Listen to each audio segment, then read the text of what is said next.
Dick Fane. Yes, sir. You gotta get Jackson up to speed on the show open, on the hour open.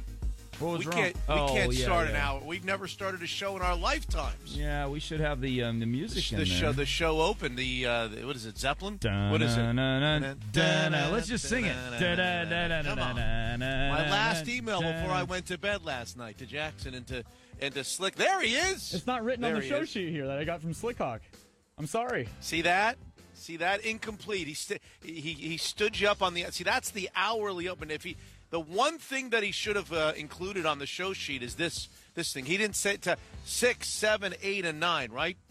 Right, yeah, Dick? That's correct. What 6, is 7, into 8. Till I Collapse there on the sheet? What's that? No, because he wrote that on the show sheet. Yeah, because that's this bed. Okay, you're right. Jackson is 100% correct. I am looking at the sheet that Slickhawk gave him, and there is no Zeppelin on there. See, he won. This is. You know what? It's on at 7. He's got it on at 7 o'clock, but he doesn't have it at 6. Yep. See, here's what Slickhawk is. Let me tell you what Slickhawk is. Here's what Slickhawk is. Slickhawk is my Aunt Tess. Okay. I had an aunt, a great aunt, Jackson. Do they look the same? No. Well, no. They look about as far apart as humanly possible. You know, Slickhawk is the double. What is it? The double mocha chocolate. What is it? The double intense chocolate mocha. Yeah. Now, my Aunt Tess was not the double intense chocolate mocha. Okay. So my Aunt Tess, she was my great aunt. I hardly knew her. She passed away when I was young. I mean, she was my great aunt. But she was known as one of the great bakers and chefs in the Levy family. Nothing wrong with that in the right? family. Nothing wrong and so with that. every one of my regular aunts, she was my great aunt. So every one of my regular aunts and everybody beneath her in the family always wanted recipes. Always wanted. How do you make that lemon meringue pie? How do you make that pot roast? How do you make it from him? Didn't she? No. She She did what Slickhawk does. She was always a little fragile. She always wanted to be known as the great chef or the great baker of the family. So she would she would give this incredible list of ingredients and directions on how to make the lemon meringue. Something out, wouldn't she? She'd leave one little thing out. So every time somebody tried to make it beneath her, it was good, but it wasn't quite Aunt Tess good because she never wanted to be replaced as the best baker and chef in the family. So that's what Slickhawk did. He gave Jackson. Slickhawk goes on vacation. He's saying to himself, I want to be missed. Yeah. I don't want it to go too smooth in my absence. It's a wise move on his part. I don't want it to go too smooth in my absence. I don't want to be discardable in my absence. You can't be pipped. Huh? You can't be pipped. Wally Pipp? You can't be pipped. No, so here's what's going to happen. What's going to happen is I'm going to give all my stuff to Jackson, but I'm going to leave a little ketchup or a little this or a little Worcestershire sauce or a little salt and pepper or just one ingredient out so that Jackson does a good job, but he doesn't do a great job. Right, see? and because Slickhawk also knows that anything that is missed will be brought up on the air by you. Because he knows how it works. So he's like in Hawaii somewhere, vacationing, and I'm sure he's not in Hawaii. I think it's Oregon. But Oregon, wherever he might be. And he wants to be missed. And I don't blame him. We all want to be missed when we're gone. This business is very, very temperamental and very fragile. So Dick goes away on these cruises and eats shrimp. All he does is eat shrimp when he goes out on his cruises. He's all you can eat shrimp, and he goes to Broadway shows and casinos on these boats. I go and play golf. Right? We all go away, and we learn each week or each time around. We learn, can the show function without Mitch? Well, we found out that it functions quite nicely. Thank you very much. Without Mitch. Can the show function without Dick Fane? Absolutely. Well, unfortunately, Dick, we have found out even better. The show functions beautifully without Dick Fane. Yes, it does. So now we find out this week, Hugh, can the show function without the double chocolate? What is it? Double fudge? Intense dark mocha. Yeah. Can the show function without the intense dark mocha? And the intense dark mocha himself doesn't want it to go perfect. He wants it to go well, because he cares about us. He wants But he Jackson to get a doesn't want it- solid B for Jackson. That's Solid what he B. wants. This is a sign of the intense dark mocha, as opposed to the intense dark mocha. I don't How's understand. I don't understand the difference. He's bringing intensity. He's I see. He's playing. I see. He's playing Aunt Tess. By the I way, see. Aunt Tess. greasy move by Aunt Tess. I mean, come on. No. There's no room for that in family dynamics. No, Aunt Tess. Yeah, she needs to It have never was some quite spaghetti as- sauce spilled over her Okay, head. I'm telling you, Aunt Tess never. It was never Yeah, quite as no, good as no, Aunt All right, Tess. so what's that statement? All right, I want to exasperate my loved ones so that I can Not be on a perch. No, exasperate no, is no. not the word. Yeah, though. no, it was you're always exasperated. good. No, it was good. if you're a cook and you got 27 ingredients and it takes you 2.5 hours to make a souffle, Yeah. and all of a sudden you're like, damn it, why can't it be Aunt Tess's? No, Yeah. that's that. See, and then you're thinking that you got the a real recipe. No, Yeah. man, no, Aunt No. Tess, no. Now, Yeah, what's shady. Ask She needs Tess? to- Now let me tell you who Aunt Tess was Shoved married off a to. small Let me clip is tell you. what she needs. Let me tell you who Aunt Tess was married to. Yeah. Aunt Tess was married to Uncle Iz. Yeah. Now Uncle Iz, Fat Uncle Iz. No, not fat at all. No, well, In call fact, that good food? In fact, Uncle Iz has been mentioned on this show before. I think I've talked to you about Uncle Iz. Okay. Uncle Iz had this great reputation. Uncle Iz lived to be older than anybody else in our family, I believe. He lived into his mid to late 90s. Wow. And as he got older, again, I was a kid when he died, but as he got older and older and older, and he started forgetting who was who. All the nieces, the great nieces, and all the great nephews. I was a great nephew. There were tons of them. Somebody taught him a great. You were a great nephew? I was a In great lineage only. Yes. Yes. I was a great nephew. Small G. Somebody taught him a great rap. When and I don't mean like a rap. I mean like not literally but figuratively a rap. Whenever one of his nieces, and he had a lot of them, great nieces and nephews, would walk in the door, he would say, "Look who's here!" Now, he said that every single time. Look, because he didn't know one of us from the other at the end. But somebody tried, and I think it was Aunt Tess said, "Now, Izzy, here's what you do. Every time one of these knuckleheads walks through the door and you don't know which one it is, just say, 'Look who's here!'" That's Look who the cat brought in. Just look who's here. And we'd walk in, and we would just like count 3, 2, look who's here. He didn't know one of us from the other. That was Uncle Liz. So there's my Uncle Liz and Aunt Tess. Did story. Tess share once she passed on? Was then the vault opened? That's a great question. And I don't know I could find out the answer. You wouldn't want it lost My forever. mother would know the answer to that question. Okay. I don't think so. Oh, I don't wow. think she. I think she wanted to go to her grave as the man. chairman of the kitchen in our family. I think Aunt Tess. So greedy as she was. Greasy. Well, Hugh's here, and I'm here, and Dick is there. You're there, why? Because you're like overseeing Jackson. Is that the? I'm hovering over him. Is that what you're doing? Yeah, I'm standing. Well, you did a over hell him. of a job on the show opening Yeah, music. well. Good job, but in your hovering on the show opening music. Is that the situation that you need to be there? Rich Moore has decided that you need to be kind of looking over Evidently. Jackson. Evidently. Jackson, how do you feel about Dick Fain looking over your shoulder for 4 hours? Breathing down. Yeah, it's intimidating. It's intimidating. Dick Fain's intimidating. Not a word that has described me very often. On my list of people to get into a foxhole with, let me put you somewhere below first.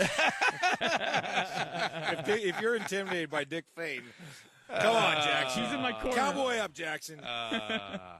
So, I don't understand why Dick Fain. Well, Dick Fain can be there. I don't understand why I didn't listen to my Dick Fain show coming in today, but that's a story for another day. We've got a very busy show. I guess I'm not supposed to call it training camp anymore. Live from the VMAC, right? What do you call this? What do you call what's happening? You're the pro. What is this? What is this? This is just the lead up to the season. This is the kind of the purgatory between training camp and the regular season. Purgatory. Yeah, It's a bad word. Well, I mean, it's a negative connotation. Yeah, you're ready to play ball. You don't want to. You want to. Is this practice? Practice? Is this practice? Yeah, no, it's still practice. What time does practice start? No, you caught me off guard here. It's welcome for the players. This is an improvement. It is. Yeah. Why? Yeah. What's going to happen that's so different here now? You get your nights back. Oh, they're not in like a hotel together and rooming with buddies and all that stuff? Yeah. So but on the practice field, it can't be any more less intense than what I'd watched for the first few weeks. Because that was not very intense what I watched except for when Frank Clark went flying through the air and right in the kisser with Jermaine Ifedi. Yeah. No, the main thing is you don't have any evening meetings and then curfew and you get your bed back. Well, we've got a very busy show today, and it's not going to be the easiest shows to do just because of the circumstances. We're not in a great frame of mind, at least I'm not, with the Seattle Seahawks after what happened on Friday night in their debut at home, their home debut. I'll ask you just the George Fant question here in a second. We'll get to the Seahawks at 7 in about 48 minutes. Right at the top of the hour, Greg Bell, as he does, Tacoma News-Tribune writer who follows the Seahawks at 7. It's going to be kind of the now what edition of the radio program. Today is Now What? Daily Schnoz, training camp visits, fantasy football advice at 7:30, Heritage Distilling text line at 7:45. Hugh's got something to say at 8 o'clock. Our buddy Cliff Averill, who was scheduled to join us last week at this time. Cliff Averill is going to be with us at 8:10 today live here from the VMAC. The phone poll where we give you a chance to win Cardinals Seahawks tickets in the 16th game of the regular season, 50-yard line seats, where we ask you our poll question of the morning. We'll introduce that as we go along. We might hear from Pete Carroll at 8:45. Mike Holmgren is going to join us at 9 o'clock. Holmgren starts today. Oh, wow. And at 9:30 today, as we do every time that we're here at the VMAC, the 12th man, I believe, the 12th man roundtable will be in session at 9:30. Okay, let's get right to it. We've talked about Uncle Liz and Aunt Tess as long as I can. Yeah. The big news, certainly from Friday's preseason game, the severe, and the more we wait, the more we're hearing it's more and more severe. Now they're saying that he may not be ready for next year.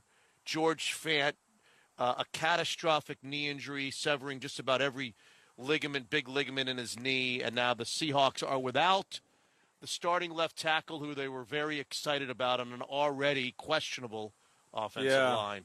Yeah, no, it's devastating. I mean, there's a reason why there's so much attention and focus on a left tackle. I don't think it's perhaps quite as a vital of a position for Russell Wilson, but there's just no getting around it. Did we get it? All right. All right, we get it. I'm attaching fleas already. I mean, it's just mosquitoes. I don't know. Well, good mosquito. Mosquitoes. Yeah. Yeah. Well, that might be the corpse of the offensive line that they're circling around. So they just know. I don't know, Mitchie. It's discouraging. I feel like the Seahawks are really testing the theory. You're only as strong as your weakest link, because some of the links in this chain, you could hold a battleship, in a dock.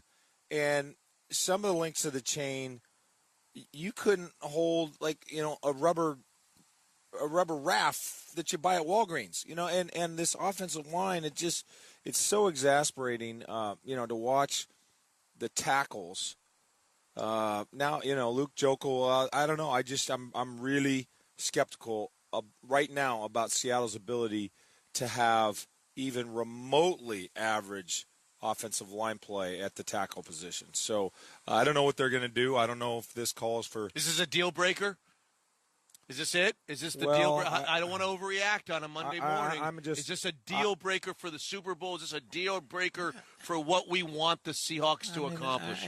How can they do it over a long haul? I don't know. I mean, George Fant wasn't playing at the level that he had last week. I still think. What do you mean? In the game on Friday night? I thought he played really well against the Chargers. I think his performance dropped before he got hurt. Okay, all right. All right. That's not to negate the disappointment of it, but it's just hard to reason through an optimism for Luke Jokel at left tackle. I mean, that term word association. Let's play word association. I can tell you thought association that I've had. Like if there was some instrument that could measure every thought that I have and what's the first thing that's attached to that thought. Yeah. For the last several months, in the neurons or whatever, the first time I even think about Luke Jokel, I cannot detach myself from the injury that he had a year ago. Really? ACL, MCL, it's more injury than meniscus. Performance. It's more injury than performance. No, Mitch, it's the combination. Okay. It's the combination. It's the combination of the level of play. I mean, he's a sweet guy. You know, he sat down here. Now, it's hard to describe a grown man who's 330 pounds as a sweet guy, but you look at him and, you know, his eyes, he's just a real – I mean, he just seems like a nice human being. But, you know, so I'm rooting like hell for the guy. You know, he hasn't been a Seahawk long, but you got to figure that it's been an arduous task for him, second overall pick, and trying to, you know, shake the B label that some have attached to him. And so now he comes in here, you know, so there's multiple reasons to be rooting for this guy. But then you watch him play. I don't know. For me, a guy that was struggling, and then you throw that injury on him. We asked him what level of 100. We see him wearing knee brace in practice. We see him wearing sleeves, compression sleeves when he's walking around. I mean, there's signs that he's still that he's recovering. That he's still recovering. And then we ask him, hey, if the baseline of a healthy knee is 100, what do you think that knee is? And he's like, well, you know, and his eyes start shifting like a kid who stole a Snicker bar. You know, well, I try and think that it's 100. Well, I mean, how many signs have to hit you in the head before you say this guy is not 100% with his knee? So to me, that's just my thought association with Luke Jokel. It was logical in my mind to drop him inside and let him play guard. They said when they acquired him that he was playing a very high-level guard before he had this knee injury. I didn't watch Jacksonville. I know that I read the clippings on Pro Football Focus who didn't agree with that.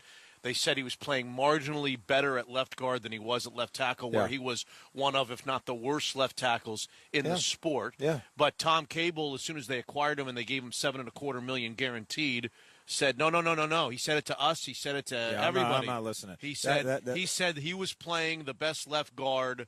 There was nobody playing better left guard football in the National Football League than Jokel before he got hurt. Okay. That's what Tom Cable said. Okay, as I assemble evidences for conclusions with regards to offensive line play and linemen individually, don't bring up Tom Cable's remarks to me, because at this juncture, if there's a correlation to what my eyes and my reasoning tell me, it's a negative correlation. It's more likely to be a negative. It's more likely to be Tom Cable trying to pump up the confidence of a guy who he knows is going to be taking a beating. So, you know, there's either no correlation or in fact, an inverse correlation. Am I making sense? Yeah, you're making sense. You know how I feel about it, and we're talking about Luke Jokel because he seems to be the favorite in quotations to become now the next left tackle of the. They're already hinting that he's going to become the next left tackle for George Fant of the Seattle Seahawks. And I would just say, and I know you got my texts on whenever it was I watched the game, I would just say to our listeners, if you just want to understand what we're talking about, just all you got to really do, and I did it twice or three times, is watch the first series that the Seattle Seahawks had the ball on offense, where they went right down the field and scored a touchdown. It was a touchdown scoring. So I guess the one consolation is, can you overcome poor offensive line play? And I know that the same can be said for Raffetti, but while we're talking about Jokel, here's what I would say. If you have it on DVR or if it's on the NFL Network being replayed, or, I mean, I don't know where you might find it. Maybe you can find it on NFL.com. The preseason, all I want you to watch is one drive and one guy. Just watch every single play. He's number 78, isn't he? Yep. Number 78, the starting left guard before George Fant gets her. Just watch and just focus in. Forget the play. Just focus in on number 78, play after play. How many plays was that first drive? Like 10, 12, whatever it was, 8 or 10 that ended up in a touchdown. Just watch him. I did it. I did this exercise. Yeah. He gets beaten almost every single play. Whatever they do despite Luke Jokel at left guard. It is almost unbelievable. Like he's standing still. A couple times they run right over him. A couple times they run right around him. number 99. I don't know who number 99 in the Minnesota Vikings is. You're hoping it's Merlin Olsen. My God, number 99 had a night like to remember on against everybody, including. Just watch Luke Joeckel in that first series where the Seahawks actually end up scoring a touchdown, and you'll understand what and I think what you is talking about and being less than encouraged over this guy being a good left guard or even a good left tackle. Now they're talking about him being the left tackle. I don't see how it can possibly work. Yeah, I don't see how it can work against good players. Maybe against average to below average players. But Minnesota came in there. I don't know who 99 is. He looked like an all-world defensive end. I'll tell you that. No, they made him look like it anyway. They've got a trio of really good pass rushers and some double-digit guys. And, they were trying schemes. Last week they had that scheme where it was an obvious four-man rush. And, you had a Fetty blocking down and having the tight end stay in where it was obviously no threat of a blitz. Vince Lombardi could come back from the grave right now and sit down, and nobody's going to convince me that scheme is the preferred scheme. They pulled Joeckel out from left guard. The very first to play go from block scrimmage, the end, and that was a disaster. Well, they have the running back going in the opposite direction, so I'm not sure how much. If you want to pull the guard, that to me is sound play action reasoning. But now it's opposite of the direction of the running backs, so you don't quite get the same effect. At any rate, I think they're trying. God bless them. They're trying to do things with scheme, but in the end, and I would say I'm right now with Fant and Joeckel that situation, but I don't feel any better. I'm just as dismayed by Fetty. I know you are. Well, we're talking about Fant because almost that side of the offensive line. Yeah, well, the injury. Yeah. We'll talk about Fetty. We'll go along and we'll talk about some of the. Now, there were some good things. I don't have time. Hold the thought. There were some good things that happened on. I don't want to make Friday night out to be all bad because there were certainly some good performances and good things, and we'll talk about those too. But it's just hard as a Seahawks fan to not think what happened to Fant. And combined with what's been happening on that offensive line, doesn't leave the Seahawks in an absolute state of turmoil along the offensive line. We will discuss it. You and I are here at the VMAC this morning where practice continues, no training camp. Dick Fain and Jackson are back in the studio, so they'll contribute as well. We have a very busy show today. The morning montage is next. We'll talk about non-Fant storylines at 6:45, and, of course, the Seahawks at 7. With Mitch in the morning. Oh, my goodness! Brought to you by Washington's Lottery. Visit walottery.com.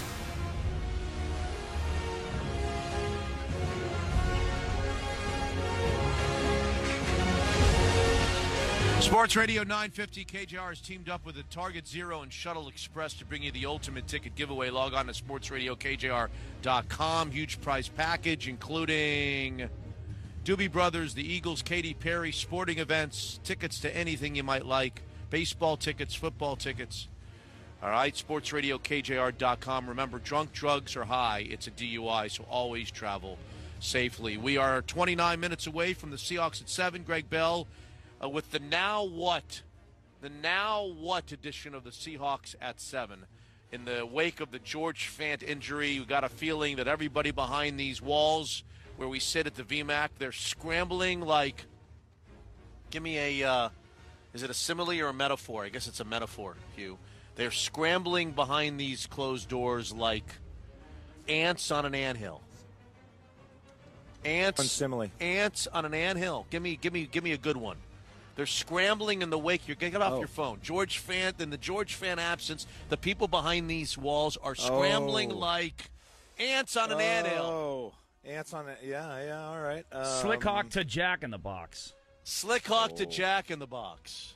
But you got to have a lot of. Yeah, you got a lot of right? Slickhawks. Yeah.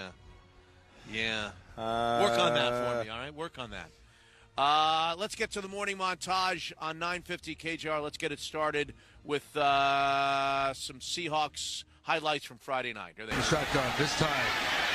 Yep. You said you wanted to be like Kaysen. He threw it to Kaysen, who went up and over Sherrill for the touchdown. First 2-minute warning. Pressure. Davis on the backfield. There he goes. Into the end zone for the touchdown. Ball picked up. After the tip, Tedrick Thompson with the interception. Great. Fox 13 on the call. Some of the highlights, Kason Williams, Mike Davis, touchdowns on Friday, the Tedrick Thompson interception. So some good things happened, the George Fant injury notwithstanding, in a 20-13 final score over the Vikings to bring the Seahawks to 2-0 during the exhibition season. Pete Carroll on the George Fant injury after the game. Really brokenhearted about George Fant getting hurt. Just unfortunate. He's done so much, come so far, and everybody's cheering for him and rooting for him all along. And then he's going to be in trouble with, getting back this season. He got a knee injury that's going to require surgery. It's an ACL deal. Yeah, and they don't know any more than that, but it's significant. Kason Williams says he's tired of being on the Seahawks practice squad. The mindset is just go up and go get it. I've been on P Squad for 2 years now, and quite honestly, I'm just tired of it. And I'm still here. I'm persevering through it, and I just know that this is my opportunity. This is my time to make something happen. So every time the ball's in there, I just know that I got to come down with it. Michael Bennett sat for the national anthem, and Justin Britt stood next to him with his hand on his shoulder. You can say it was leadership, but I just did it because I support Mike. And, like I said, being from Missouri and seeing things that are happening around the world that aren't right, I just felt like I wanted to take a stand and be with Mike. And hopefully what I do encourages others to go out and look at it and kind of really see what's going on, not just be blind to it. Jackson, let's skip over to the Mariners. We'll come back to the NFL. A good weekend, a very solid week, almost an unbelievable weekend, but we'll settle for a good, solid weekend from the Mariners, leading them a game over 500. 2 down, here's Cruz. Money's worth. Goodbye. Look at this baby. Wow. Upper take. Yes, sir. Boom. Stick, baby. That ball was crushed. Nelson Cruz with his 30th home run. 1-0 pitch. Pitch. Right field. Deep. Look at that baby fly. Grand slam. Mitch Haniger. And the Mariners have a 4-1 lead. Pitch number 89. We're in the 4th. Hit the other way. Souza going back and say goodbye. Didn't get out. Looked like it did. Nonetheless, it scores a run. I was with you. I thought it did. I thought it hit the seats and bounced back onto the field. It looks like it was a home run. Yeah, come on. Nelson Cruz hit a 482-foot home run into the upper deck on Friday. Mitch Haniger with a grand slam, all courtesy of Root Sports. Nelson Cruz with another home run on Saturday as the Mariners win Friday and Saturday, and then they get blanked by local product, what's his name, Blake Snell.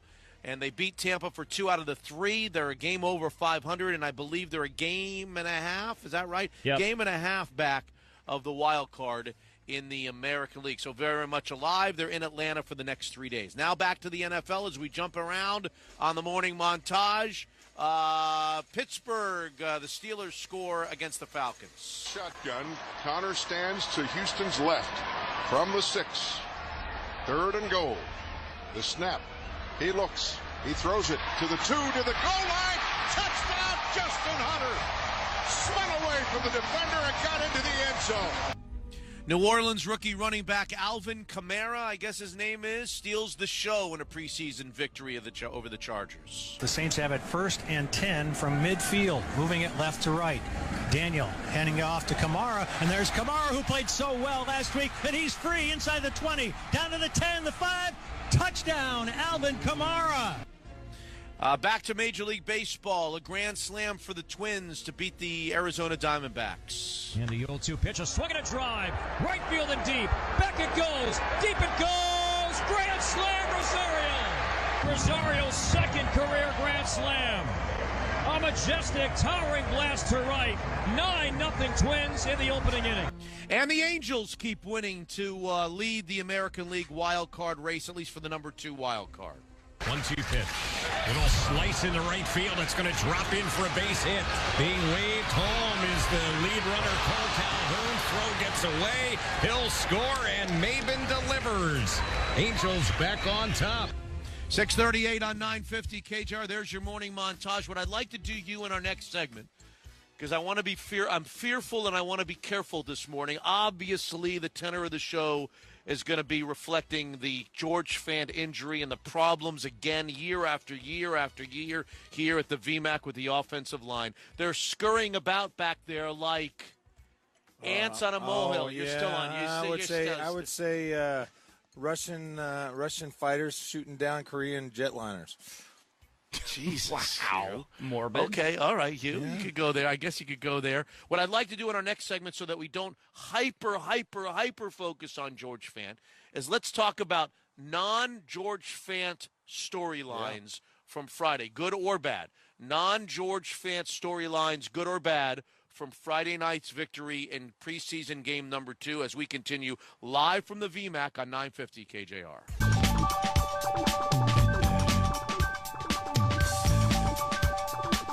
6:44, we're 16 minutes away from the Seahawks at 7. People know by now, listen to this radio program, Seahawks insider Greg Bell on what the Seahawks might do now in the wake of this catastrophic George Fant injury. It is a major knee injury. He'll be lost for at least the season, maybe into next season. And now the Seahawks are back to square one. They might have been back to square one before the injury.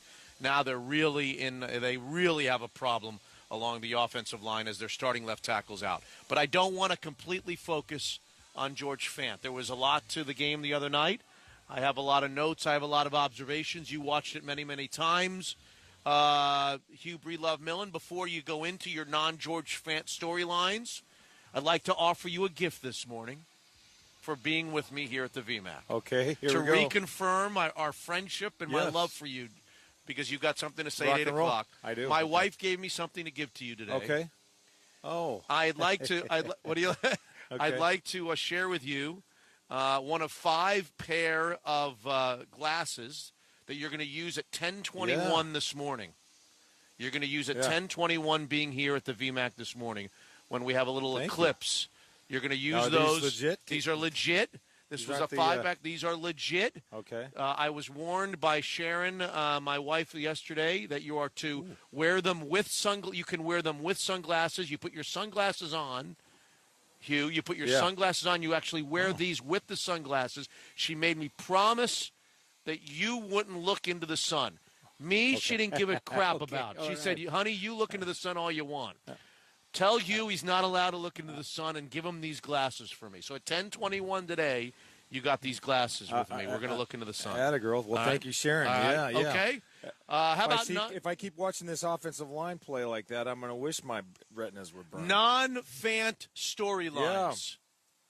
Pick one. Well, you know what? I got to tell you, it's kind of an obvious, but I got a man crush on Bobby Wagner, man. I just love watching that guy play. I know he didn't play it, but the times when he was good, there's just something about his knowledge and his intensity and, his playing. I don't know. Whatever he's selling, I'm buying. I love that guy. I'm so glad he's in the prime of his career. But, that's not, of primary concern. I mean, I think we come back to the wide receiver situation. Everybody's talking about Kasen Williams, and he's making great plays up the sideline, and he did it against a Pro Bowler. Yeah. And I thought it was conspicuous that on the fade route, you were able to see the type of release that he had. You give a little, you square up your feet, you give a little shimmy. We talk about the touchdown play? On the touchdown fade. Okay. Yeah. I don't think it was just his ability to go over the back. He got separation. What's cool about football is in basketball, that's an over the back for rebounding violation, right? Yeah, if you get the call. Yeah, if you get the call. But here Kasen was able to set up a great, instead of just a tepid fake to the inside that was easily deciphered. He had a half a fake to the outside, a full fake to the inside, and the combination of that, done at breakneck speed. I mean, what you like to tell those guys is, hey, machine gun your feet. Sewing machine. Like Doug Baldwin. Like Doug Baldwin, absolutely. He's great at that. Yeah. He has great. He's the best receiver on the team in terms of releases. One of the best in the league. And Kaysen, for a large man, was able to create that separation. And then on another underthrown ball by Russell, was able, of course, to climb the ladder and go use his physicality to. And Kaysen not only made a couple of plays in the passing game, he made a play in special teams. He made a coverage play that I thought was significant because here I was like a knucklehead last week suggesting that he doesn't play special teams. Can we? And he was a protector on the punt team. I don't have a Sharpie, but if I had a Sharpie, could I write Kaysen Williams' name down on the final roster in Sharpie, or does it still need to be erasable ink? Has he made the team now? 2 great preseason games, a special teams. Has he made the team right now? If I'm betting now, I think he's made the team. He's made the team. But I don't think we're ready for the Sharpie. Not Sharpie. Yeah. I think the erasable ink. Okay. Yeah, I think it's beyond a pencil, but I think, somewhere at Bartell's you don't think he's made the team? Well, you don't think John Schneider and Pete Carroll said, okay, Kaysen Williams on the team? The problem is I don't understand their logic. To me, I would have Doug Baldwin as your number 1.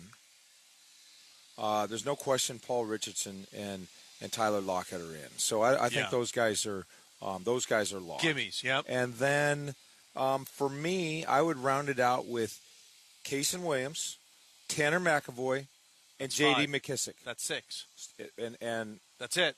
And that's it. That's it. That's it. Wait a second. Yeah. Somebody's missing. Yeah. First 15. Wait a second. That would be my receiving group. Somebody's missing. Yeah. That would be my – if I'm making a decision, I'll go to war with that group. Say them again. I would say – Doug Baldwin. I'd have Doug Baldwin as my number 1. Tyler Lockett. I'm just talking in terms of I'm reverting a little bit to how I do it in youth football and as a high school and I'm a receiver coach and I tell them I don't just say, well, you two are starter. I rank them. I say, really? You're number 1. Hurt you're people's number 2. Feelings. Well, you know what? This is football. Hey, you know what? Get tough. Come on, Nancy boys, compete. Nancy boys. Yeah, let's go. You call them Nancy boys. No, I don't call them Nancy boys. Okay, all right. But okay. But if they can't handle that, no, you're trying to inspire them. Hey, and hey, nothing. All right. Doug Baldwin, number 1. Doug Baldwin's number 1. Tyler Lockett, number 2. Tyler Lockett, number 2. Paul Richardson or Kaysen Williams? Yeah, number 3? I think you got to say Paul Richardson right now. But then I think you got a hell of a battle between Kaysen Williams and Tanner McAvoy. I like the size, what those guys can do for you. Okay. And then you're a big J.D. McKissick fan, or whatever his name is. I love yourself some McKissick. Did he fumble a punt the other night? He did, but I think he did a lot of other really good things, and he gets open. I thought of you when he fumbled the punt. Did you think of me when he did all the other good things on the kickoff returns and the punt returns? But I wonder, and his catch on third down? No, hold on. But he fumbled the punt first.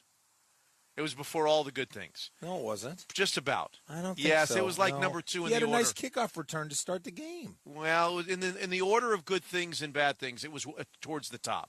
And I thought of you, and I was when he reached back on third down? Millen. How about when he reached back on third down to snatch a ball that was well behind him? And want McKissick on this team. You're lobbying for McKissick on this team. I think that Jermaine Kearse be shunned. I think McKissick runs really good routes. There's an aggression to his game that I really like. He looks like a guy who's just ready to mix it up at any time. He's ready to take on the physicality of the game. And like Thomas Rawls was when he was a rookie. Yeah. There's just something about, he's just playing, hammer down. There's a hammer down style to his game that I like. Now, that's not enough to be a professional wide receiver, but I think he runs. Look. To my eye, he runs really good routes, and I don't know. Well, there's 999 million things I don't know, but I think one of the things that I like to think I know is receivers and their route running ability, and having played with 10 Pro Bowl wide receivers, 8 Pro Bowl tight ends, stood behind that pocket seemingly my whole life, 45 years standing right behind quarterbacks, watching receivers run routes, how they track a ball. There's certain things that I look for, like what's their stride length at the break point? Do they need to chatter to their feet? Do their shoulders come back? There's all kinds of technique flaws that subliminally tell the defender the direction they're going. Okay. And McKissick has a route running quality to him that doesn't telegraph. He gets to the spot he needs to be. He creates separation, and he has supple hands. So I think the guy can play. I think if somebody believed in him like somebody believed in Jermaine Kearse, I think this guy could have had an 8-year career as a receiver. Okay, then how about this? And we got to go. We got to get ready for the Seahawks at 7 with Greg Bell. Jermaine Kearse for an offensive lineman, for some sort of journeyman offensive lineman before the cut. Yeah. Bring an offensive lineman in. So maybe there's a team that could use Jermaine Kearse and would give an offensive lineman out. Don't start going down another road. Well, we got to go. Yeah, well, look, Jermaine Kearse would make the team over Kenny Lawler for me, or Cyril Grayson, David or Moore. Rodney Smith. David Moore, I'd have to, I'd be on the fence about. I mean, I'm not saying that there aren't guys that I would keep Jermaine Kearse for. I'm just saying the guys that I mentioned I'd rather have. How about it? Jermaine Kearse for somebody's extra offensive lineman that you can bring in here and add to the mix before they cut Jermaine Kearse, even though they're not going to cut Jermaine Kearse. Only Hugh's going to cut Jermaine Kearse. 6:54, Seahawks at 7. Now what? With George Fant hurt, coming up next with Greg Bell, Seahawks Insider on 950 KJR. All right, headlines live from the VMAC, where the fallout from George Fant's serious knee injury is the story this morning.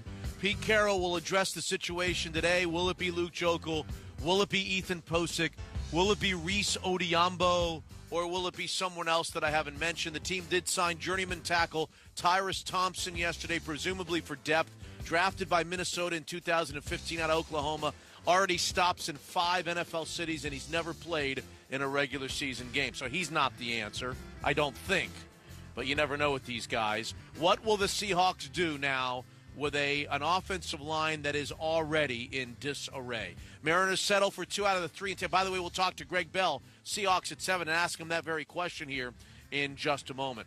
Mariners settle for 2 out of the 3 in Tampa. They won on Friday and Saturday.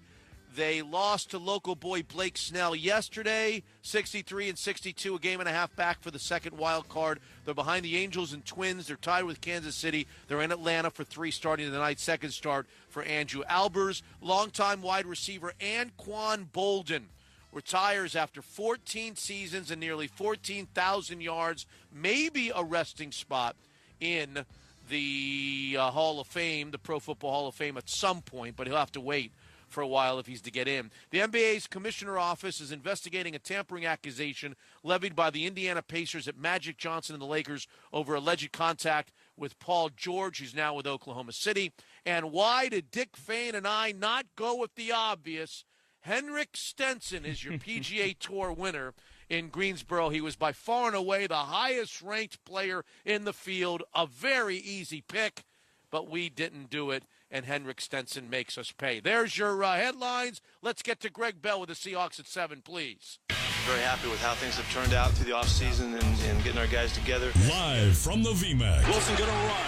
Diving for the end zone. He's in. This is the Seahawks at 7 with Mitch in the morning. Touchdown, Seahawks.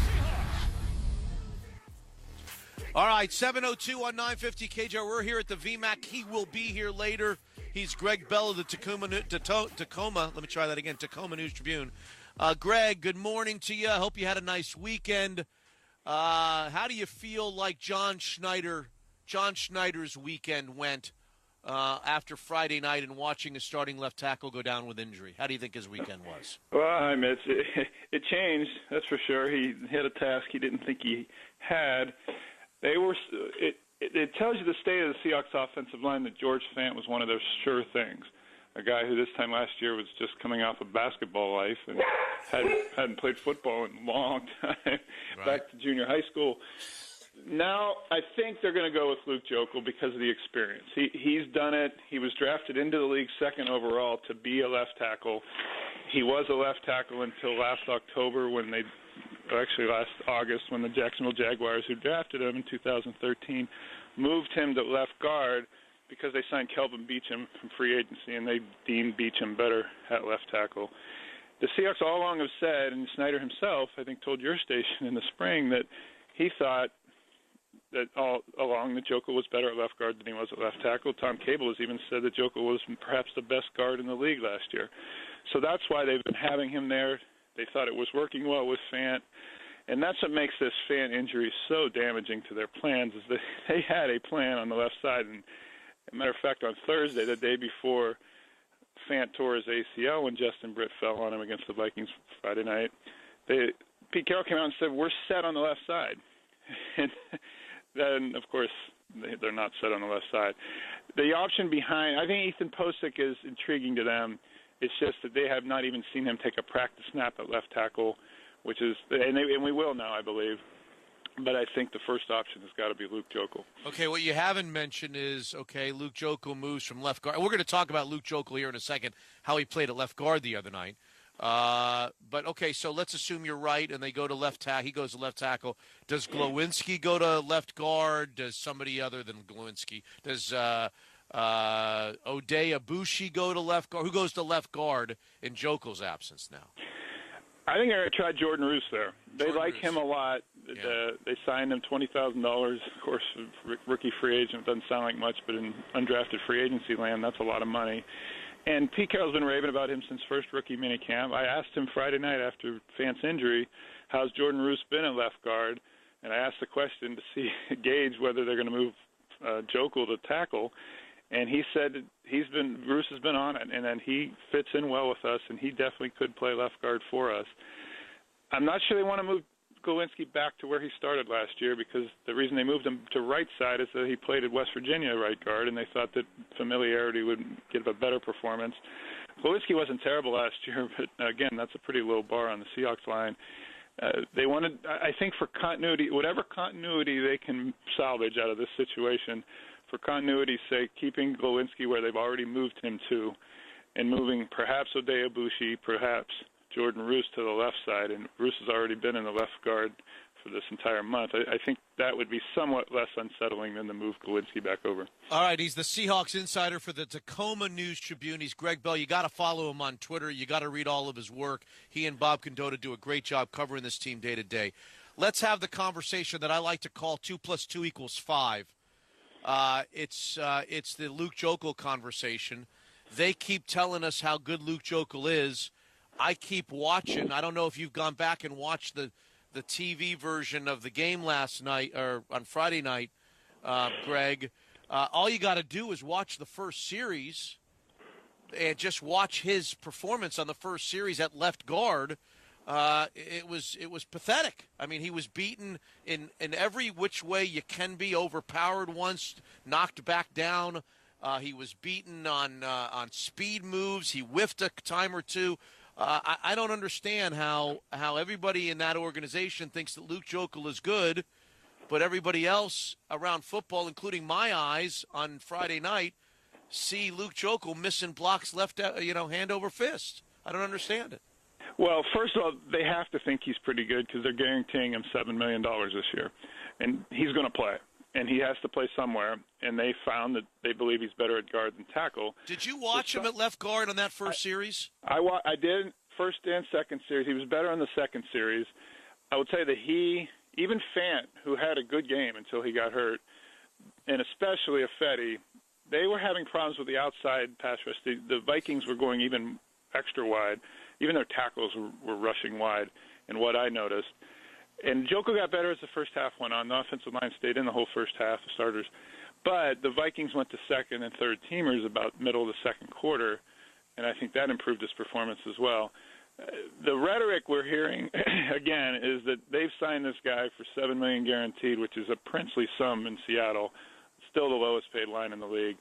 So he's got to play somewhere. So they're not going to say, well, yeah, he's really struggling.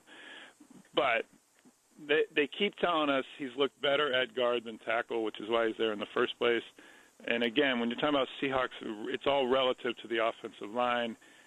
I'm with you in that he didn't play well early on Friday night. We'll see, is what I'm saying. They don't have a whole lot of other options. The guy they signed yesterday, Tyus Thompson, you hit it exactly on the lead-in. That the Seahawks are his fifth team in 2 years, and he's yet to play in the league, so he's not plan A at all. It's Jokel, or Posick right now. And it's not Reese Odiombo, by the way, who, as bad as you thought Joko played, Odiombo's worse and has been worse since they drafted him. And right now, that is a big miss for the Seahawks, a third-round pick last year who has really struggled since the day he got here. Seahawks at 7 with Greg Bell, Seahawks Insider, every day at this time. Daily Schnoz in 20 minutes, where we'll go to 2 more training camps and get you some fantasy football league advice from these camps. So if you're going to play fantasy football league and have a draft over the next couple of weeks, you want to pay attention closely to the Daily Schnoz. Okay, let's get off of George Fant. Let's get off of the offensive line for the couple of minutes that we have left with you, Greg Bell, the Tacoma News-Tribune. Give us some other observations from the game on Friday night, because it's easy to get caught up in the whole George Fant story and forget that there were other storylines, both good and bad, a lot of good ones from Friday night, including Doug Baldwin's debut. He's great. Russell Wilson looks on the mark. He looks ready to play. Kason Williams, without one that got through his hands, looked good again in the second preseason game. How about some Greg Bell-isms? Give me some Greg Bell thoughts from preseason game number 2. Well, Kason Williams has won a spot on the roster, if not now into the rotation, including Paul Richardson at this point. The touchdown, he could have had a second touchdown, you're right. The Minnesota defensive back's arm in the way is what caused Kason Williams to have that ball drop off his stomach. It was a little underthrown by Wilson, and I think he just lost sight of the ball when the defensive back swiped at it and missed. But another amazing catch, his first catch Friday night, made it 5 ridiculous catches in 2 games. I asked Kason after the game, you think you're getting noticed? Because that's really what these guys, it's all about for these guys. And he said, a little bit. And he laughed. So, yeah, a little bit.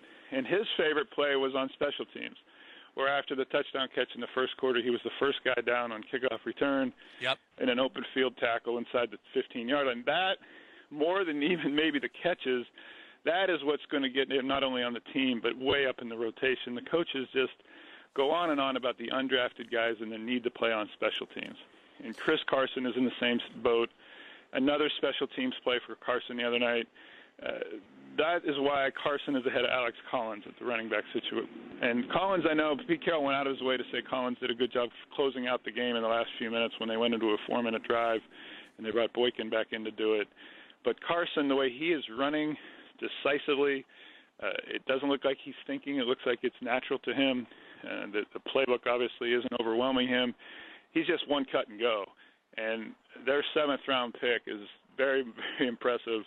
I think he's got the number 4 job right now, and, of course, there's 2 more preseason games left, but the number 4 running back job behind Prosise, Lacey, and Thomas Rawls. I thought Lacey was better behind the first-team offensive line than he was in Los Angeles, but I still think Thomas Rawls, when he comes back from his ankle sprain, will be the lead back.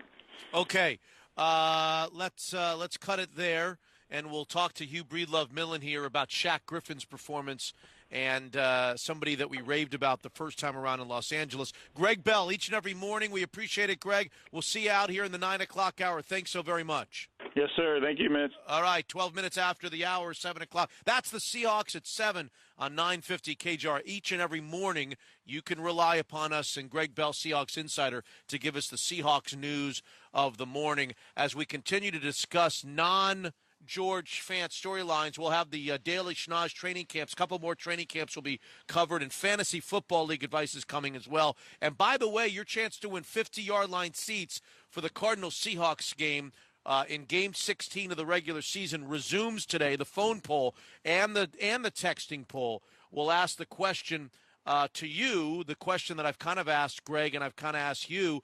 Outside of George Fant, what do you think was the biggest storyline, either good or bad, in your eyes from the Seahawks preseason win over the Minnesota Vikings? Hugh, let's talk about the corner opposite of Richard Sherman. We've all been rooting for Shaq.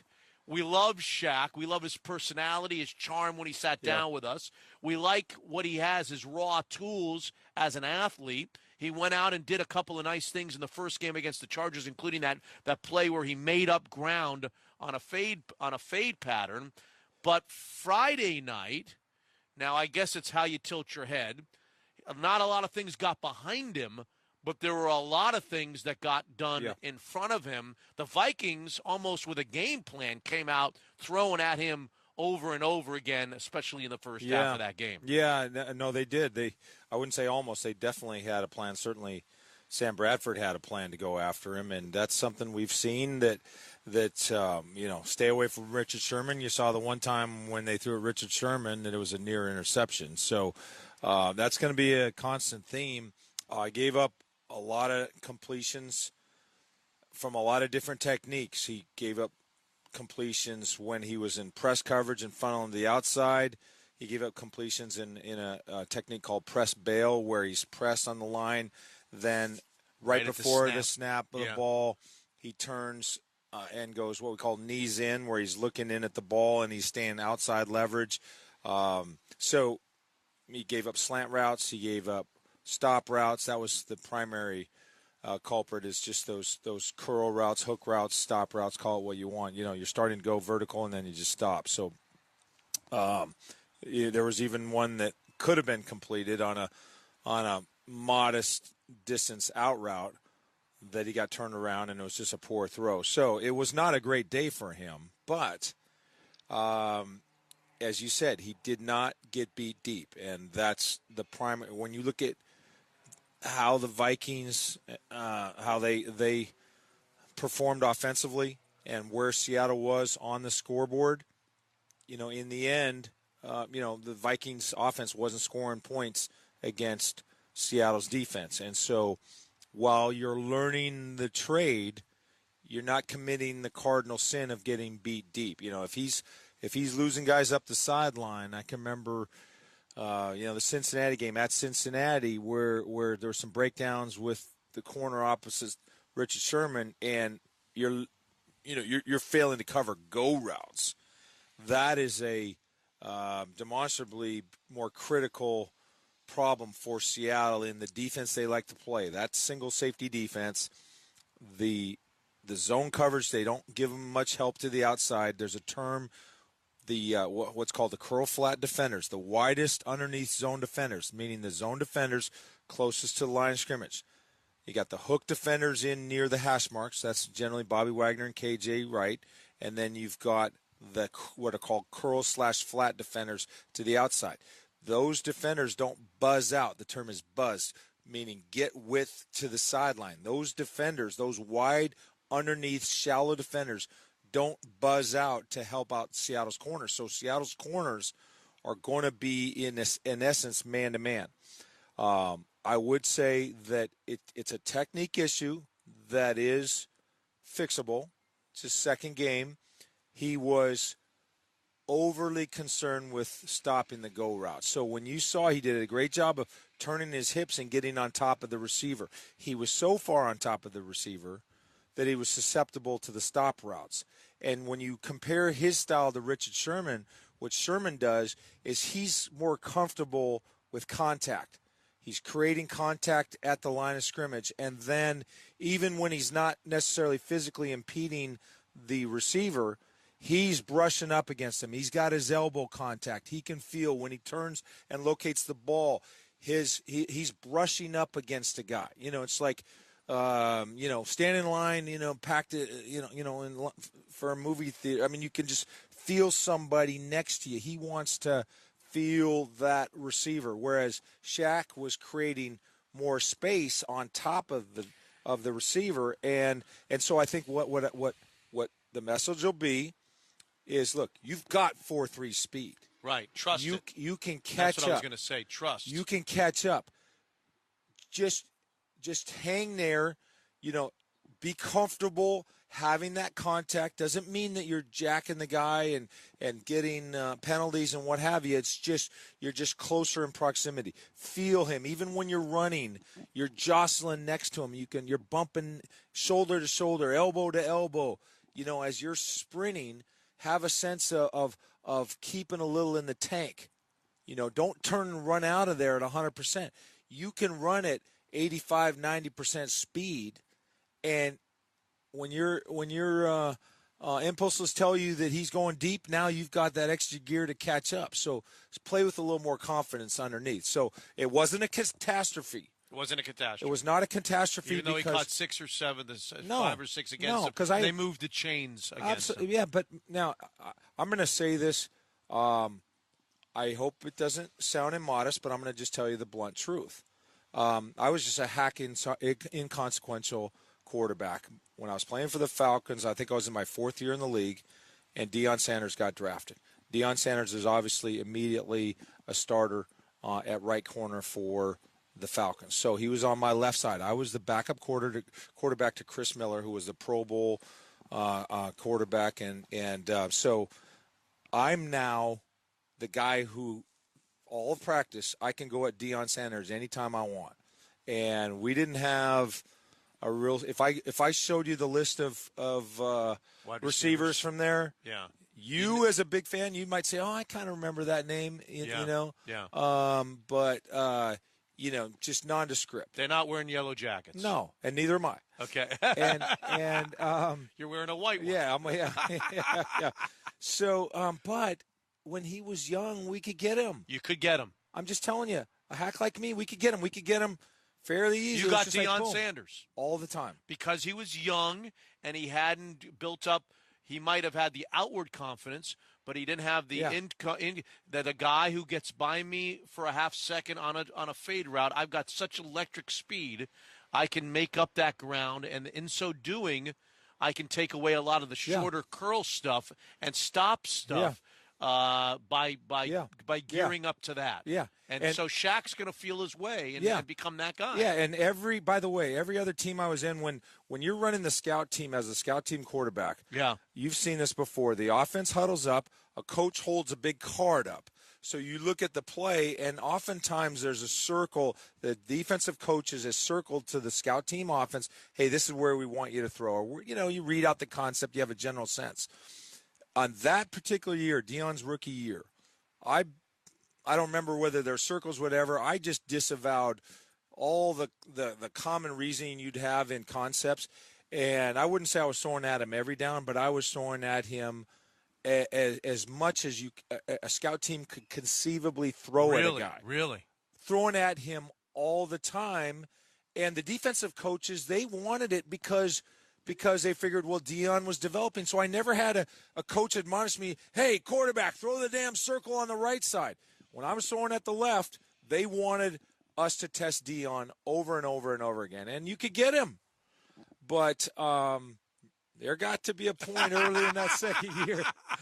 It's like, okay, I want to keep my job. So I'm going to stop throwing on that left side. Let me go over here. Yeah, he got better. So you think Shaq's night on Friday night was just part of the maturing, it was a growing bad process. Night, but it was not a catastrophe. Okay, got it. And the rest of the defense, they could absorb a bad night because of the nature of their play, and you saw what happened. They avoided touchdowns and they forced a couple field goals. Cliff Avrill's coming at 8:10 this morning. Hugh's got something to say at 8 o'clock. Your chance to win 50-yard line seats to the Cardinals-Seahawks game comes at 7:45 and 8:30 by answering our poll question of the morning, which is non-fan storylines. The biggest storyline, positive or negative, in your eyes, of Friday night's win over the Vikings. But coming up next, couple of more training camps we're going to cover and give you some more fantasy football drafting advice from those training camps on 950 KJR. Here we go. All right, let's get to the Daily Schnoz. Get you also some fantasy football league advice from two more training camps. Don't forget, 7:45. The texting line is open. Dick Fain is standing by. Time Life operator Dick Fain is standing by with the text line 49451. Our question of the day, if you don't want to just do a Dear Show ... is what is your top storyline from Friday night's game that doesn't involve George Fant, either good or bad? Non-George Fant storylines, 49451, the Heritage Distilling text line. Let's get to Houston, Texas, or thereabouts.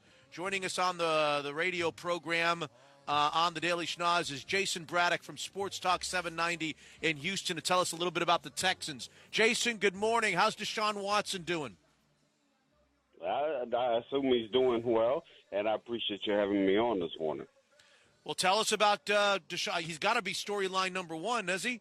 The number one storyline of the Houston Texans got to be Deshaun Watson, no? Yeah, absolutely. I mean, there's a lot of storylines with this team, but obviously with the importance of that quarterback position in the NFL, Deshaun Watson is going to get a lot of attention, a lot of mention. I'd probably say the national media and the fans down here in Houston are probably expecting Deshaun Watson more than what the team is letting on right now here in 2017. Okay. I think Deshaun Watson is definitely the future, 2018 and going on before, but this is Tom Savage's team in 2017. Okay. All right, so let's talk about some of the other storylines. How about the running game? Dante Foreman apparently had a very good preseason game, and you got to tell us who in the world is Bruce Ellington that everybody in Houston is talking about these days. Oh, yeah, absolutely. I'll start off with Deontay Foreman. It's not a matter of if, but when he becomes the premier back in the Houston Texans backfield. He's by far the most talented running back. Lamar Miller, if the Texans are wise, they allow Lamar Miller to go back to a role similar to how the Miami Dolphins used him, because he just doesn't have the visions or the instincts that you see from the rookie Deontay Foreman. As far as Bruce Ellington was set up to be the number one wide receiver for the San Francisco 49ers last year until an injury hits. Talent's never been an issue. It's never been a question. He has to stay healthy. To come in and play that well after just getting with the team here in the last week to 10 days really says something about him. The 49ers offense had some similarities to what he's asked to do in this Texans offense, and even going back to the South Carolina Gamecock days, he did some option route stuff down there. So it was good to see him go out there and contribute so early. All right, how about the Texans on defense? Give us a sneak peek of how good or not so good they will be on the defensive side of the football. Yeah, I know y'all out there in Seattle, so I'll choose my words carefully. But I think I think the Texans' defense, especially that front seven, is right up there with some of the best in football, if not the best. The dream down here in Houston for the fan base is to actually see a 100% healthy J.J. Watt and a 100% healthy Jadeveon Clowney on the field at the same time. And if that happens with the other guys in this front seven, like Bendardrick McKinney, Brian Cushion, DJ Reed, or Whitney Merciless, I mean, it's an all-star cast in that front seven. And I expect if they get the safety position figured out, I expect this Texans defense to be right up there with the Seattle Seahawks of the world. All right, so tell us, who's the chalk in the AFC South? We know it's not the Jaguars, but I'm not so sure I can differentiate that much being all the way out here in Seattle between Indianapolis, Tennessee, and Houston. Talk to me, Jason. Yeah, I think Tennessee's probably a little bit overhyped at this moment. I know Chris Ballard's doing a good job to turn that team around, but the guys they went out to add, it was so weak as far as talent over the 53-man roster last year that I don't think 1 year of Chris Ballard is going to get them up to par with where the Texans and the Titans are. Jaguars, until they figure out that offense, it doesn't matter how much money they spend on that defense. On paper, that defense looks like an all-star cast with a stud at every position, but we have to see it put together. As far as what this division comes down to in the AFC South, it's a Titans-Texans division. If Dick LeBeau can get some of those guys on that defense to play above their head and play on the level of, like, let's say, a Jarrell Casey, then the Titans have a chance. The way I see it playing out, I think the Texans are a 9 to 10 win team, and I think the Titans are an 8 to 9 win team. So we're talking about a matter of a game, but I'm going to say the Texans slightly win the division this year. All right, Jason Braddock in Houston. Before you go, I've promised all of our listeners one fantasy question, so give us the name of the skill position. You already told us we want the Texans defense as our fantasy, especially if that front seven is healthy. Give me some skill position guys. Who do we want on our team from the Texans on offense? DeAndre Hopkins is going. A lot of people going into last year, everyone was calling the label on DeAndre Hopkins was that he was quarterback proof. Brock Osweiler proved that he was so bad that he shattered the quarterback proof label on DeAndre Hopkins. But that will be rebuilt this year. DeAndre Hopkins will be a top 5 fantasy wide receiver. When Savage got in that game last year, and I do expect Savage to be the starter for all of 2017 as long as he stays healthy, or if he goes out there and falls flat on his face, but I don't expect that to happen. Savage should be a top 20 to 25 fantasy quarterback this year, but the guy to have is DeAndre Hopkins. 17 targets in the one of the games that Savage played last year, so he will go to Hopkins early and often. How about Deontay Foreman? What round do we pick him if they make this transition to him as the featured running? If they make the transition to him as the featured running back, he could be a 1,000-yard guy and an 8 or 10 touchdown guy, couldn't he? Couldn't he, Jason? Yeah, absolutely. The good thing with Deontay Foreman, and the questions you're asking are, as far as where you get Deontay Foreman, you don't have to take him as high as what I believe his value is going to be, because I don't think people are as high on Deontay Foreman as they should be. I don't think week 1 they come out and Deontay Foreman's the guy, but I think the first quarter of the season, those first 4 games, they realized that, hey, we got something special here in this Deontay Foreman guy, and I think he comes on, and I think Deontay Foreman, at the end of the season, when you look at total fantasy points, Deontay Foreman will have more than Lamar Miller out of this backfield. Jason Braddock in Houston. Thank you, Jason. Appreciate it. 30 seconds away from another training camp visit. Don't forget, we're just a few minutes away from reading your texts. 50-yard line seats to see the Cardinals and Seahawks on the line as well to answer the question from Friday night's preseason victory over the Vikings. George Fant storyline that's the biggest in your eyes on 950 KJR. Give me 30 seconds. Hey guys, it's Softy back here. Football season, the perfect time to score a great deal with the new Burien Toyota. The brand new showroom is unbelievable. Literally will change your car buying experience. You'll find a huge selection of all the most popular new Toyota vehicles, including RAV4s, Highlanders, Camrys, and Tacoma trucks, as well as tons of certified pre-owned vehicles for any budget. The brand new Burien Toyota, open now. Come see it today on 1st Avenue South, just west of SeaTac, and the center of the known world, are on the web 24/7, baby, at BurienToyota.com. Here's another late development. The daily schnoz. 7:37, J.P. Shadrick in Jacksonville. We won't spend too much time on the Jaguars, and that's not anything offensive intended towards J.P. Shadrick. We love him from the Jaguars radio and television networks. JP, we're all saddened and downtrodden and upset about the loss of the starting left tackle for the season of the Seattle Seahawks. I guess there's always worse, right? Just when you think you have it bad, look across at your neighbor's house and you see a Jaguars team, not much of a neighbor, but a Jaguars team that doesn't even know who their quarterback's going to be, correct? Yeah, it's been an interesting few days since the last preseason game on Thursday night here in Jacksonville when Blake Bortles didn't play so well. Chad Henne came in, and his first 2 balls that he threw were right on the button, should have been caught for touchdowns, and then he led a 15-play drive to start the second half. So you had an idea what was going to kind of come, but I didn't think we would hear it that fast after the game. Doug Marrone comes out, the head coach, after the game, and says he's looking for somebody to lead this offense, and the quarterback competition is open.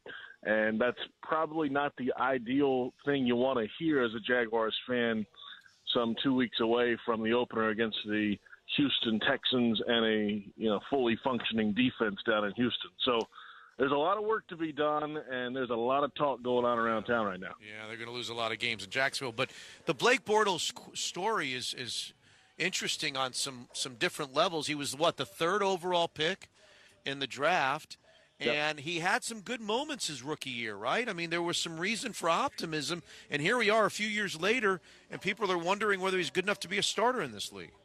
Well, I mean, it happened kind of quick, right? So the first year he was here, Chad Henne was going to start that year, that entire season. That was the plan, at least. And then game 3, I think the Indianapolis Colts had a 30-0 lead at halftime, and the offense had just a handful of 3-and-outs and couldn't do anything at all that day. So at halftime of that game, week 3, Blake Bortles was put in the lineup, and he was the starting quarterback for the next 3 seasons, rather. So the rest of 14, all of 15 where he had a really good season, set some franchise records for yardage and touchdowns, and did throw some interceptions too. And then last season kind of fell back off the numbers a little bit. So he's been the guy the last 3 years here, and he's had plenty of opportunity to try to improve and grow here, and just hasn't quite yet. But it's to that point now where he's got to show it on the field with this new regime here. Tom Coughlin, Doug Marrone, hey, you got to go play. You got to go prove it no matter how long you've been the starter. And he's been the starter long enough to lose a lot of games here, too. So you got to fight through that, you know, and that's got to change around. JP, before you go, I only have about 20 seconds, 30 seconds. Is there anybody on any skill position players on the Jaguars that we want on our fantasy team this year? Allen Robinson, even with the quarterback situation, he's a guy that's in a contract year. He can go elevate and get the ball if it's not thrown perfectly. We've seen that around here. So A-Rob, I think, is still a buy, at least from the Jaguars' perspective. Going into a contract year, has been in the Pro Bowl. Yeah, go for A-Rob. Okay. JP Shadrick, Jaguars Radio and Television Network. Thank you, JP. Appreciate your time. There's your daily schnoz. Stops in Houston and Jacksonville today on 950 KJR. Well, that's the news. I'm out of here.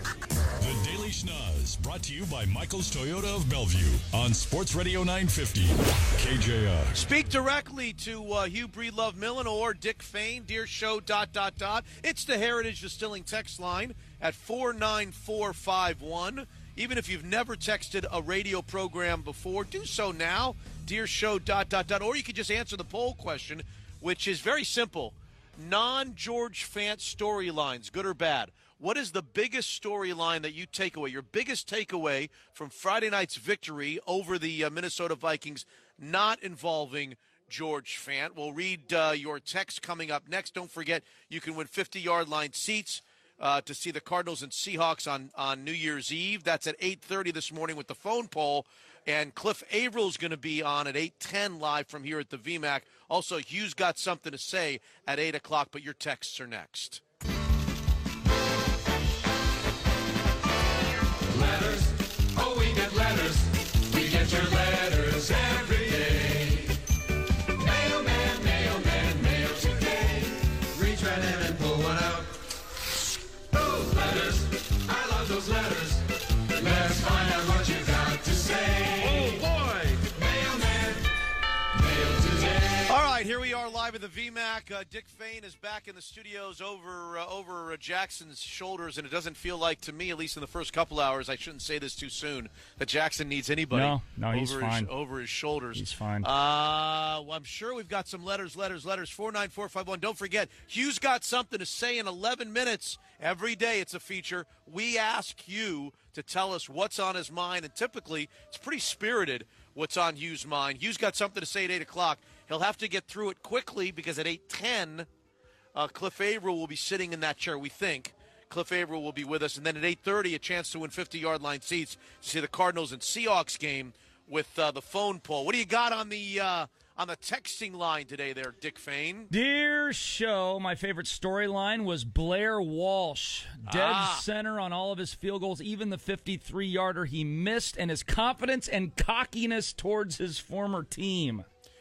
You know, I thought he missed the 52 or 53-yarder short. It was in the middle.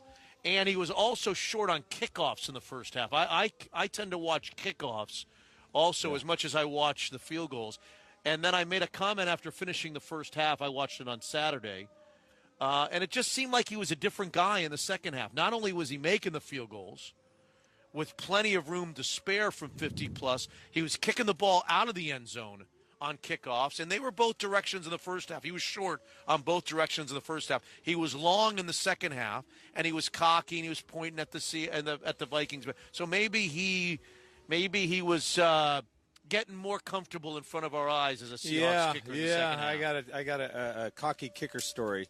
A cocky kicker story. Yeah, that we'll have to. You got some. You always got a story. Yeah, I got you got a cocky kicker story. Yeah, no, but I do think, in a general sense, I would much rather see those guys have a little swagger.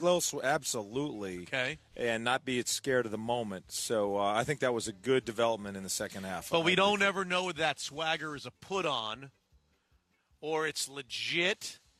We don't know what's really going on in there because sometimes the guy with the swagger also has a little insecurity going on. We're not going to know. I keep saying the same thing, and I know you're probably tired of me beating a dead horse.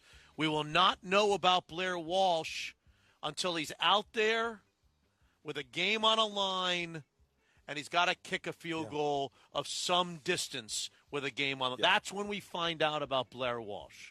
Until then, he can kick a million of them in the preseason. He can kick a million of them in the first 3 quarters of a regular season. We will not know about Blair Walsh until he's in a game-winning situation or game-losing situation. Go ahead, Dick. I'm sorry. Go. Dear show, storyline for me, continued lack of pass rush from the first-team defense. Oh, cute. Lack of somebody's getting after the defensive line. First-team defense, no pass rush. Was he getting the ball away quick, Sam Bradford, on pretty some much? occasions, but there was I would say a conspicuous lack of pass rush. Guys are getting older, and I'm just hoping because they're older that preseason is a little bit of a, just dial it down type of mentality. Now, that wouldn't be the case for a guy like Cassius Marsh. We still are hoping for him to find a way to get to the quarterback with greater Frank Clark. Yeah. Frank Clark, too. Yeah, he's still young. Yeah, he's still young. But Bennett and Averill. But Averill's going to be with us. We'll ask him about that. Pass rush. Was there lack of a pass rush? It is he's going to say he's revved it up, but if you had an instrument that could measure his intensity level, all of the juice that's flowing through his body, there's no way that you can match it in a second preseason game. Yeah. Go ahead, Dick. Read a few of them. Yeah, this one kind of echoes my thoughts, what you were talking about with Fant. But dear show, ... Can we tap the brakes on how great George Fant is? He had a terrible year last year. Just because he added some weight and muscle doesn't mean he's going to be any better. You're talking about him like we lost Anthony Munoz. No, I think we're talking about the guys that are going to replace him more than we're talking about whether George Fant was going to be any good. But go ahead. Continue on. Dear show, if Kason Williams makes the final 53-man roster, whose spot is he stealing away? The roster roulette stuff, I know we have to play it. We're here. But you know my answer, so I'm just going to. Now, that's who you want him to steal away. That's not the question. The question is, who is he going to steal away? I don't know who's I think it's just too early, and you're going through the entire roster. At that point, you're gauging whether second-string cornerbacks are running down on kickoffs better than a quick thought on Kaysen, though.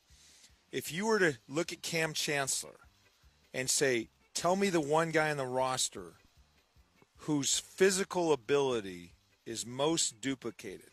Really? Who is the guy that is most like Cam Chancellor physically in terms of size, strength, speed, quickness, lateral ability, 40 time, speed, put him on a squat, put him on a power clean, put him on a bench press incline.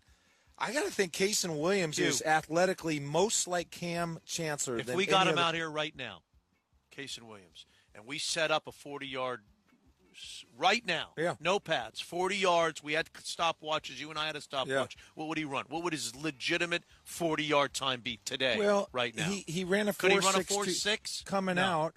But his knee, he was dinged. That's what Seattle has done with Kaysen. They took a guy that Pete Carroll knew as a sophomore at Washington was a dominant player, he was a highly recruited player, and they were saying, look, he got medically rejected by Cincinnati. So coming out, he ran a 4.62. That hurt him. He had a bad senior year in practice, competitively, everything. Things went down. But what Seattle has done is they've had the patience. They said, look, if this kid is willing to work and show us what he has, we know he can get it back. And so, I think he could be. In the low 4.5s. Well, you and I, and I have been covering very closely high school sports for 25 plus years in this state. Where does Kason Williams rank as the greatest overall athlete you've seen in the last quarter? I mean, top 3, right? Just as far as high school athlete out of the state of Washington, he was the parade national athlete of the year. I mean, he was basketball, track, football. He was the national athlete of the year. So I got it. So Seattle has said, we'll have patience as long as this guy is working hard.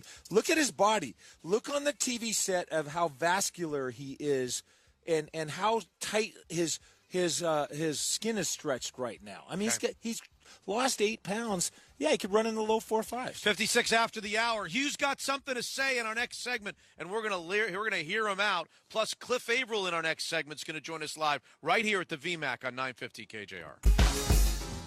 Live from the VMAC, where the fallout from George Fant's serious knee injury is the story. As the texters were texting in at 7:45, I don't know the story is about George Fant as much as it is just the disarray that the Seattle Seahawks offensive line, in my eyes, is in right now. Who's going to play left tackle? Is it going to be Luke Jokel, who for my money was terrible at left guard on the preseason game on Friday night? We'll find out from Pete Carroll. He'll address the situation today. Will it be Jokel? Will it be Posick? Will it be Reese Odhiambo? Will it be somebody else? The team did sign journeyman tackle Tyrus Thompson, presumably for depth, over the weekend, drafted by Minnesota out of Oklahoma in 2015. 5 NFL stops already, and he hasn't played a regular season game. Cliff Averill is going to join us here after Hughes got something to say here in just a few moments. Mariners settle for 2 out of the 3 in Tampa. They're a game over 500 and a game and a half back of the wild card in the American League. Anquan Bolden, the longtime wide receiver, retires after 14 seasons and 14,000 yards. The NBA's commissioner office is investigating a tampering accusation by the Pacers at Magic Johnson and the Los Angeles Lakers over Paul George. And Henrik Stenson is the PGA Tour winner in Greensboro. Let's get Hugh in here. Hugh's got something to say before Cliff Averill takes center stage. Hit it, please. You want to know when the kicker's kicking really good? When he's banging kicks. The cameraman at training camp. Hugh's got something to say.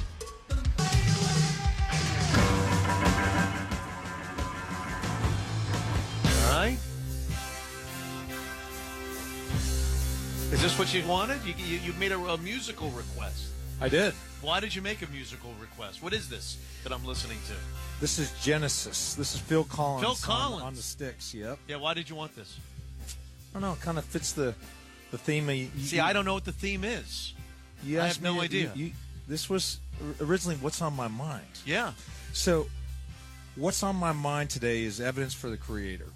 Evidence for the Creator. Yes. Yeah. So we're going to, as we know, we're going to take in this solar eclipse. Yeah, I gave you glasses. You gave me glasses, and I appreciate that. Yeah. Yeah, courtesy of Sharon. Yeah. And so what we have here is we have this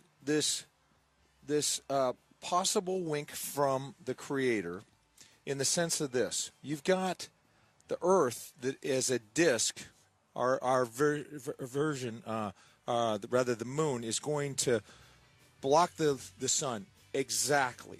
And it happens once every how many years? The sun is, well, whatever it is. I mean, it was 1979 the last time we had one here, right? All right. So the sun is 400 times larger than the moon, but perhaps just out of pure coincidence, it happens to be 400 times closer. The sun is 400 times farther. So those two mathematical realities allow for the moon to directly lay over the sun, right? I guess. It would be the equivalent of taking a BB. And holding it a foot from your eye. Yeah.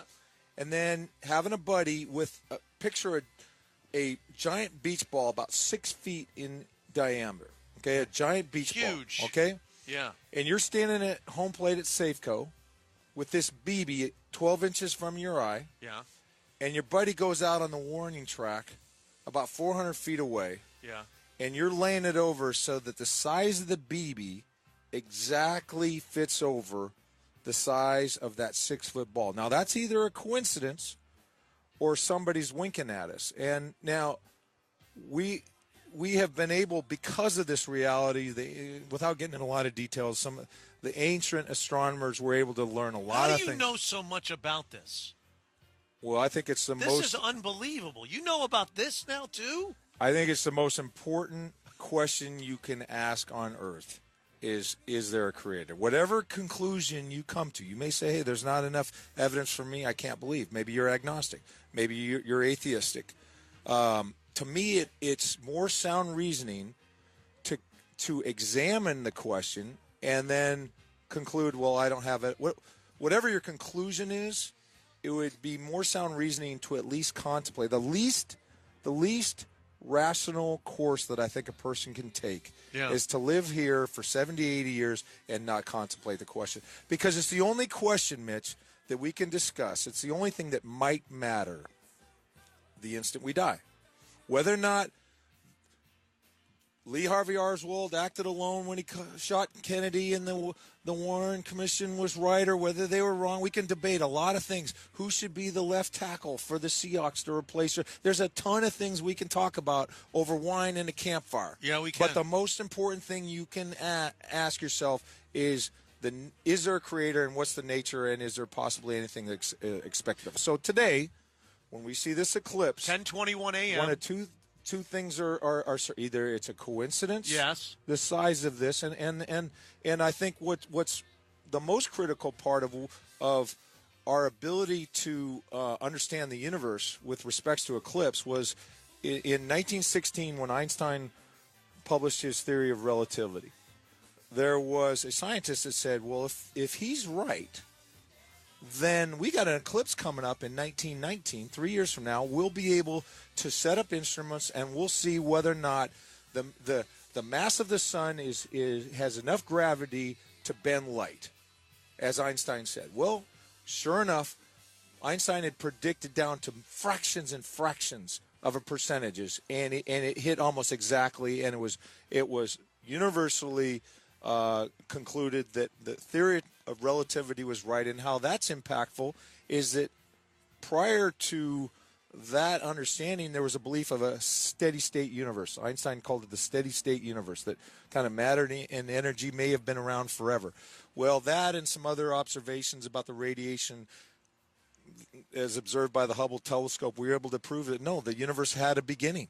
It had a beginning. And so so some very important studies were able to be concluded because of solar eclipses, and that remarkable either coincidence or wink from the Creator. But what makes it a wink from the Creator? What makes it a wink just because it's so uncommon, because it's so rare? Well, how do we know that an earthquake's not a wink from the Creator? How do we know? How do we know that George Fant going out on a stretcher on a cart yesterday isn't a wink from the Creator? Totally agree with you. What makes the eclipse?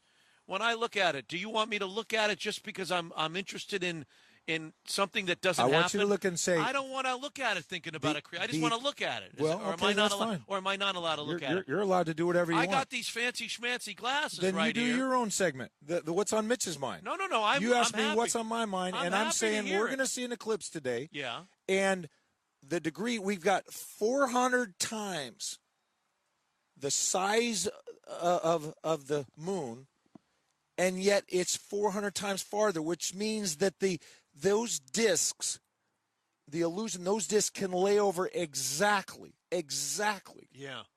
And the fact that they've been able to lay over exactly has allowed scientists to make all kinds of observations about the workings of the universe in ancient times and even within the last century. Some pivotal discoveries are made because the moon and the sun and their size and the relative and how the math plays out at 400 to 1.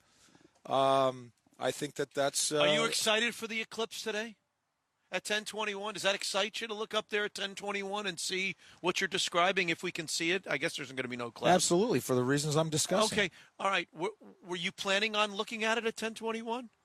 They tell you not to look at it with your bare eyes. I would say the curiosity for me to see it is not overwhelming. I think the curiosity or just contemplating the facts behind it, and again, you got your left hand, you can say that's just pure blind coincidence that they happen to be that mathematically aligned. or you can say, hang on, maybe there's a little bit of a wink going on. So everybody's free to decide. There's no proof here. It can't be proven. It can't be falsified. What's the next time it's going to happen, Einstein? Not sure. There's partial eclipses and there's full eclipses. I think it's going to be Today's a long full time. eclipse, right? Today's the big In deal. certain bands in in the country, I think you have to be about. It's the full meal deal. I think if you're down today. in Oregon hanging out with Slick, I think you get the full salami. Yeah, you don't get it here. Yeah. So what's the difference between what they're going to see and what I'm going to see? What's the difference between? I've heard this, that in Oregon you're going to get a much better view than we're going to get. What are we going to get? And what are they going to get? There's going to be a sliver. The moon is going to appear to be. They're just going to leave. Like a crescent moon. It's just going to leave a little sliver on the top. So is it on the bottom? So has that already happened on the East Coast? Has the eclipse already happened on the East Coast? No, I don't think so. It didn't happen. I mean, what's the difference between where the rotation of the Earth? Yeah, I need your help on this. I'm not sure on that. That part hasn't intrigued me as much as the just the mathematical coincidence. Okay, all right. So that's what's on your 400 times larger. Yeah. And 400 times further, which means they get to lay over exactly. Okay. For our observations on Earth. Do you get the feeling? And by the way, you could go on the 5 billion year history of the Earth. Because the moon is gradually getting further, there's really only about a 300 million year period, which happens to be the time that we're dead right in the middle that we can even observe these things. 8:13 on 950 KJR. We're supposed to hear from Cliff Averill. We were supposed to hear from him at 8:10. We'll wait on Cliff Averill for joining us. What's on Hugh's mind today? The first show, interesting. The first show after preseason game number 2. You've gone eclipse on us. Well, and you've gone on the meaning of the eclipse, not just the eclipse itself. What's behind the reason this has happened? You're challenging us to think. Inviting think you, about this. When you think about the eclipse, to come to one of two conclusions. Yes, it's either blind coincidence that it lays over that exactly the size. Yeah. Or we're getting a little bit of a wink. It's one of two. Yeah. One or two. Let's assume I conclude like you have that it's a wink. It's a wink in my mind. All right. Well, let me say. So what is he trying to say? What? I mean, what's the message? Is there a message? Is it just that I'm here? I believe I'm here. Philosophers call it the hiddenness of God. I don't believe that if God's image was just in the sun, and it was undeniable, I think that would take away a lot of free will that people have, and I think that we're intended to have free will to choose right from wrong, good from evil, and that's part of the intent. But to suggest that we on Earth would just say, okay, it's going to lay over with that degree of exactness. Precision, yeah. Well, you think things are going to stop out here? You think things are going to stop out here during Seahawks Well, we practice? got to get. And by the way, I was going to talk other stuff, but when you told me that Averill would be coming on, make it short, make this what's on my mind short, because Cliff is here right on time. Right on time. There's going to be other stuff. On time. He hasn't been on time. On time. All we care about is he on time to the quarterback. You want to know on time? He's a week late. One second after the ball snaps, we want him at the quarterback. Week at this time, for God's sakes. Very good, Hugh. Very good. There you go. Yeah, that's a good question to ask him. What are y'all going to do about the eclipse? I mean, obviously there's a safety concern, but what's the team? Don't be looking up there, Cliff. You know what? We don't want a bunch of blind Seahawks out there. I know, right?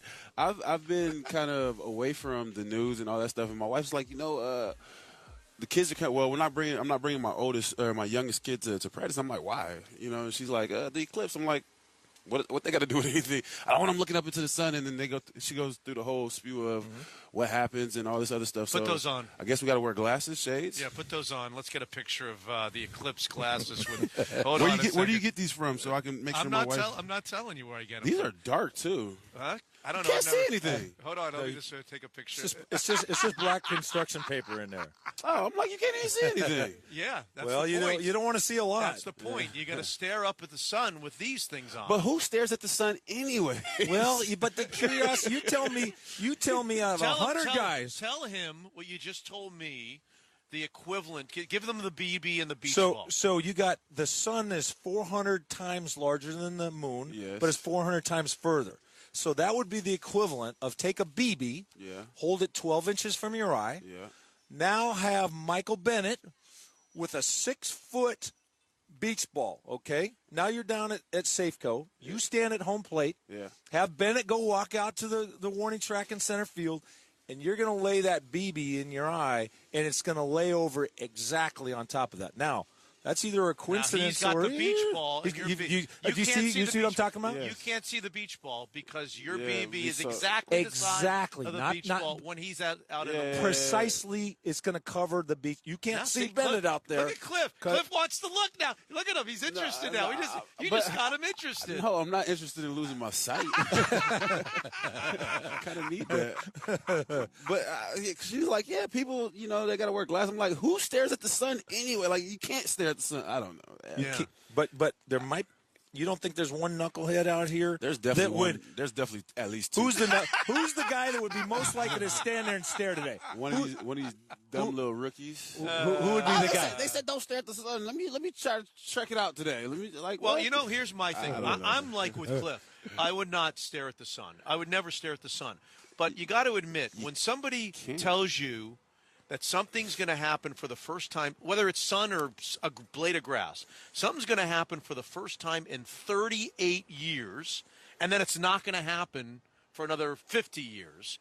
Who cares? Look at you. You're all about football and building houses. Exactly. As long as we're not all burning up from the sun, we're good. All right, Cliff, I got bad news for you. I wasn't going to bring this up, but since you ditched us last week about this. Did I ditch y'all? Yeah, you don't even know. I got to go to a team meeting. I can't go out and see these guys. They made up an excuse for me. Talk to your man right here. We had texts. And we took texts from the listeners, and we said, okay, outside of George Fant, you can't text in about George Fant. What's the one thing you took away, either good or bad, from the Friday night preseason game? So all these Seahawks fans were texting in what they took away from the game. And one guy said, I want to see a pass rush from the first team defense. Look at you laughing. I want to see a pass rush. Wait till week 1, buddy. Are they getting old? That's what I tried to say. Is Averill getting old now? Is there gray in that beard yet? No, not yet. No, we didn't play that many plays. I think we played like a total of 16 plays, maybe 17 plays.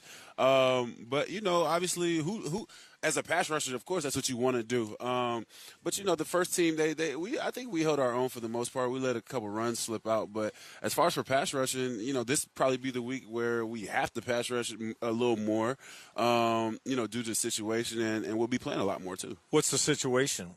Why do you have to this week have we didn't play that much last week. Okay. We're on a count. Guys are because you're getting old. You got to be careful. Coaches are just taking good care of us. That's what they're called. My coach. Shout out to my D-line coach. He's taking great care of us. He's not allowing us to go out there and he's just monitoring our reps and different things like that. So I'm not mad at that. Do you, as a veteran? I was in my 30s playing in the league, and it's not the same intensity wise. That's true. When you're 23, is that something? Now we're not going to tell Coach. Give us. He's not going to hear it. He's not going to hear this. But is there some part of you now that you get? Look, you're a Pro Bowl. You're proven. Oh man, thank you. You're making more money than God, and is there a part of you that it's just a little harder to rev that thing up in the preseason than it was 5-6 years ago? And first of all, he's not making enough. Yes, money. you heard what he said. Let's listen to what he's saying first. I agree. He's not making enough. My man. Right? I appreciate he wants that. God plus a feather. I'm with you on that. No, is it hard to get? It's always been hard to get. Kind of going for preseason games because one, you're not playing the whole game, so it's one of those things like you get hyped up to play 4 plays, 5 plays like that. that's an emotional roller coaster. That sucks. So for me, it's always been tough. But this week is more of a realistic type of game. So yes, I'll be prepared. But now you're not a spring chicken in NFL terms, right? That's you ain't true. 23, that's 24. Very true. Very true. Is that, if we're just isolating that variable, that aspect, is that a little bit harder? Just as you get a little older, it's less important. No. Okay. Because for me, the game has become more mental, anyways. So it's definitely not harder to get ready for a game. It's not hard physically. I feel great. Even coming out here every day, it might take a little longer to warm up a little bit, but once you get warmed up, you're ready to go. So nothing about it's tougher. We're sitting with the nicest guy on the Seattle Seahawks. And you know why I say that? Because he's the guy that's here right now. Yeah, exactly. And he's Cliff Averill with us on 950. And I got to go through something. I was going to talk to you about this last week. Now it's this week. I'm going to talk to you about it this week. We finished the show at about 10 o'clock, and we typically kind of wander over and watch all you guys come out. And here's what I see. I gotta get to the bottom of this. Okay, I see a whole bunch of defensive linemen getting together with their coach, and there's guys missing. Like at the start of practice, I don't see Bennett and I don't see Averill. Okay, and this happens day after day. I see all the defensive linemen. You see most of them. Most of them. They're all getting ready to get going in practice. They're actually working at something with the defensive They're running through the. They're doing things. There's no Averill. And there's no Bennett. And then what happens if there's fans on the field? Then here's what happens. I just got to share this. And he knows exactly what I'm going to say. Here's what happens. The two of them walk out. Bennett goes flying down and starts woo and high-fiving people. You remember when Hale Irwin did? Yeah. He's high-fiving people. Yeah. And Averill comes walking out at the same time, and he's just looking at Bennett like, are you a clown? Are you a freaking exactly clown? what I'm thinking. Are you a clown? The two of them come out at the same time. Bennett goes through this whole thing where he's high-fiving people at the game. And Averill's just walking by his side going, what's the matter with you? Yeah. What is seriously a matter with you? That's exactly what I'm thinking. Why are you guys not out there with the rest of the defensive linemen? Well, one, it takes us longer. Like, there's a process to getting ready for practice now.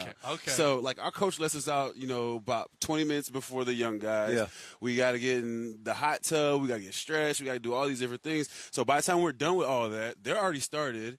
And we're just getting done. We're getting taped. We're doing whatever, and we come out. That's extra work. That's the young boys' work. And once practices, when everybody has to be on here, that's what we come out. This is BMOC. This is we've earned our right to come out a little late. Come on, admit what it is. No. We're Bennett and Averill. We've been around. We're the big men. Come on now. That's definitely not the case. That's not how we're thinking, at least. But seriously though, it is a process of getting ready for practice. So we're in there, 10 minutes, 15 minutes in the hot tub. Just you got to get loose, man. It takes a little longer to get warmed up nowadays. So when Bennett's doing his airplane with the fans, and you're thinking he's crazy, now take us to Friday night. A little bit more serious tones. Michael Bennett's making his statement that he is carefully thought out. What are you thinking? And just kind of share with us some thoughts that you have about Bennett's crusade at this point. Are we talking about sitting down? Yeah. I'm happy that he's doing it. This offseason, Mike B has done a lot of studying. He's met with a lot of different people. He's understanding more and more of the plight of what people are going through in this country, and this is how he wants to display how he feels, and hats off to him. I would sit with him, honestly, but I have family in the military, so out of respect for them, I don't. Well, part of it, I don't sit down. But hats off to Mike B, man, because I think it's just all about getting the conversation going. It's all about. I think there's too many naive people out here, too many people that think, we're just making things up, or if it doesn't affect the person, they don't really see it. So bringing attention to it, I think is a big deal, and Mike B's doing a heck of a job with it. Great to see you. Thank you for having me. It's great to see you. Do you have to do the thing to get ready for the interviews like you do? He's gonna be in the hot tub. I got to go. You know what? I got 4 minutes to go get in the hot tub before this meeting. Thank you, Cliff. Thanks for having me. Great to visit with you. Right. Yes, there he is, Cliff Averill, right there on 950 KJR. Your chance to win 50-yard line seats to see the Cardinals and the Seahawks in Game 16 of the regular season, the final game of the regular season. If you want to get into the hat for the drawing, just call us at 206-286-9595, 1-800-829-0950, and answer the question that Hugh's going to answer, that Dick Fane's going to answer, that Mitch is going to answer, that Jackson's going to answer, which is the biggest non-George Fant storyline from game number 2 of the preseason on Friday night. One storyline, good or bad, the biggest non-George Fant preseason storyline from game number 2, 206-286-9595, 1-800-829-0950. Anybody who calls and participates goes in the hat for the drawing of the 50-yard line seats to see the Seahawks and Cardinals. 206-286-9595, 1-800-829-0950. Would you like to go to see the Cardinals and Seahawks in 50-yard line seats on New Year's Eve? 206-286-9595, and the number that nobody remembers, 1-800-829-0950. All you got to do right now is pick up the phone and dial us up, be a part of the program, and answer the question.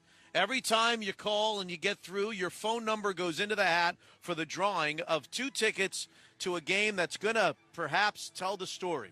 Will it be for home field advantage? Will it be for buys? Will it be for NFC West divisional supremacy? What will it be for? 50-yard line seats to see the Cardinals and Seahawks on December the 31st, all by answering the question that Hugh and Jackson and Dick and myself are going to answer right now, which is very simply, from Friday night's preseason game number 2, what is your biggest takeaway, good or bad, not including the George Fant injury, which is clearly the headliner from Friday night? Hugh, you get the first draw, and then we'll get some phone calls in here and get people out for the drawing. Well, I hate to be a downer, but Jermaine Ifedi. Jermaine Ifedi is the number one takeaway. All right? Takeaway. All right. I mean, I'd like to answer the question. So it's a negative. The number one takeaway is a negative outside of George Fant. So the top 2 are negatives. Well, from Friday night's win over the Minnesota Vikings. Well, I'm going to quickly interject. The positivity, the energy that I see, I think it's really, really rare. Just how those starters are engaged with the backups. There's signs of a really close-knit team. I love that about it. I mentioned that last week in the Charger game. I think it was on evidence. I just have been on a lot of those sidelines, bouncing around the league and seen other sidelines, and I just think what they have, apparently chemistry-wise, it appears genuine to me. I don't want to be naive, but I don't want to be overly cynical either. Right. I look at it, and it looks like genuine togetherness and support that these guys have. Okay. So I love that about it. But you're concerned about the right tackle. Right tackle. Both tackles. The answer for you is right tackle, not the energy on the sideline. Yeah. All right, Jermaine Ifedi, good, is the biggest takeaway from preseason game number 2 outside of George Fant for Hugh Breedlove Millen. We want your phone calls at 206-286-9595 or the number that nobody remembers, 1-800-829-0950 if you want 50-yard liners to see the Cardinals and Seahawks. Dick Fane, what is your biggest takeaway non-George Fant from Friday night? First of all, Hugh gets a big wah-wah. That's what he Hugh does. Gets. He gets a big Debbie Downer Why? there. Well, just for so many things that are positive around this team over the first 2 preseason games. I understand the offensive line's a disaster, but he also did steal my thunder. I was going right to the Shermans and the Thomases and the Chancellors. I mean, there were times when they were running onto the field and tackling guys. I mean, literally jumping on them and, beating on them in a good way. In a preseason game. And this is in the 4th quarter of a preseason game when 4th stringers are playing.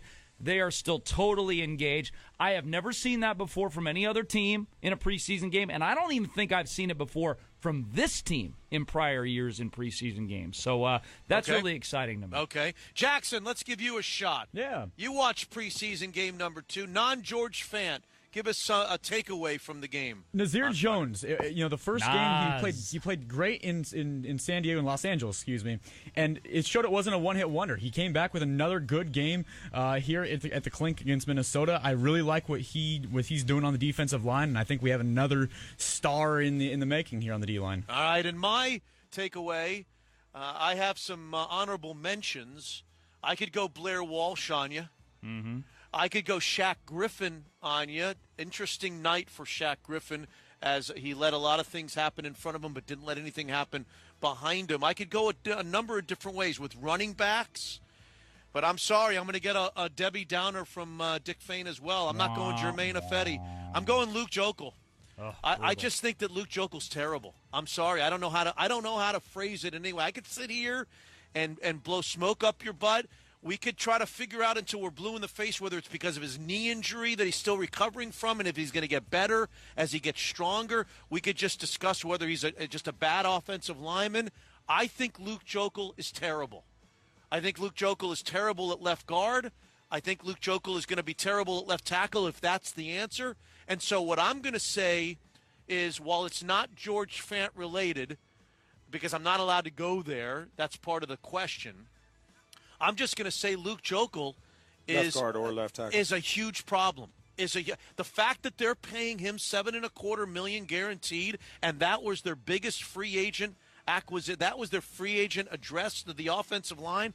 I think we're going to be a couple of 2-3 games into the season going, what the hell are we doing?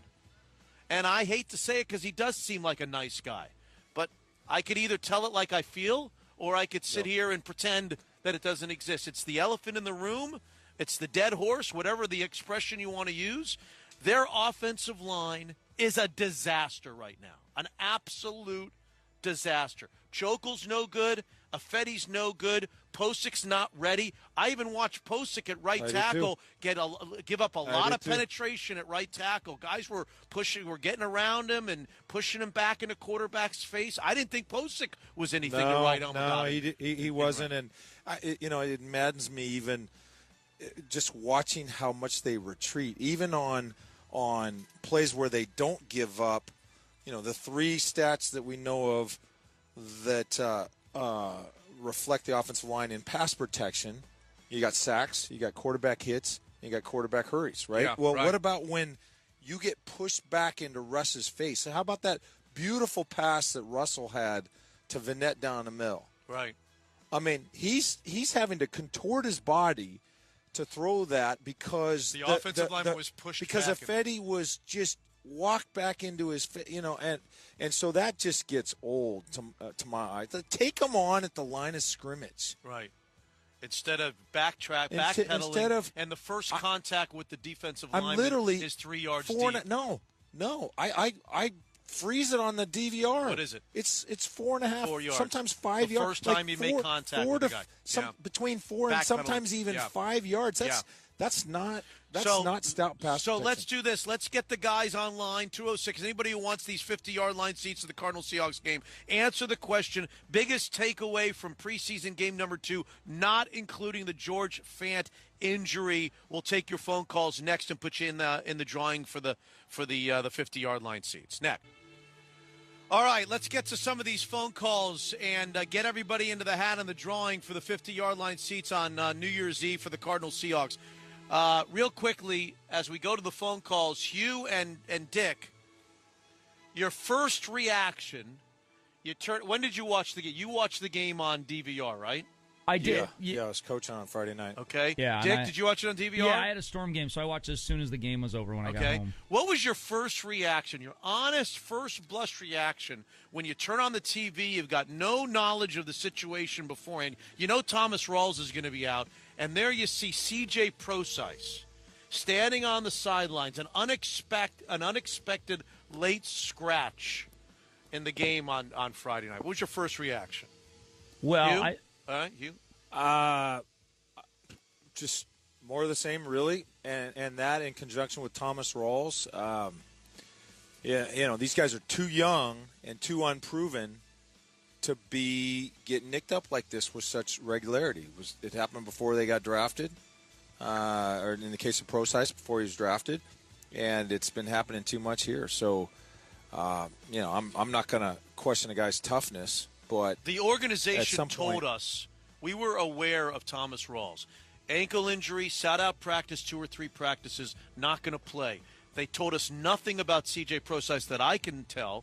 We'll get the Bobs and the Gregs out here at 9:30, and then all of a sudden, Dick, CJ Prosise is taking the night off. It's spitting sunflower seeds the night off on Friday night. I noticed Jimmy Graham even more than CJ Prosise. I thought Jimmy was supposed to play. Yeah, but in Jimmy's case, I mean, one versus the other. Yeah, well, one's a Prosise starter. is Prosise cannot get on the field. Yeah. He cannot get on the field. Anyway, all right, let's go to the phone lines. Andre in Tacoma, biggest storyline not involving George Fant. I'm going to go with the obvious. I'm going to go with Jason Williams, man. The guy looks just freaking explosive. I'm excited to watch more of him. Okay. Jason Williams gets a vote. Cameron from Napa Vine, biggest storyline not involving George Fant.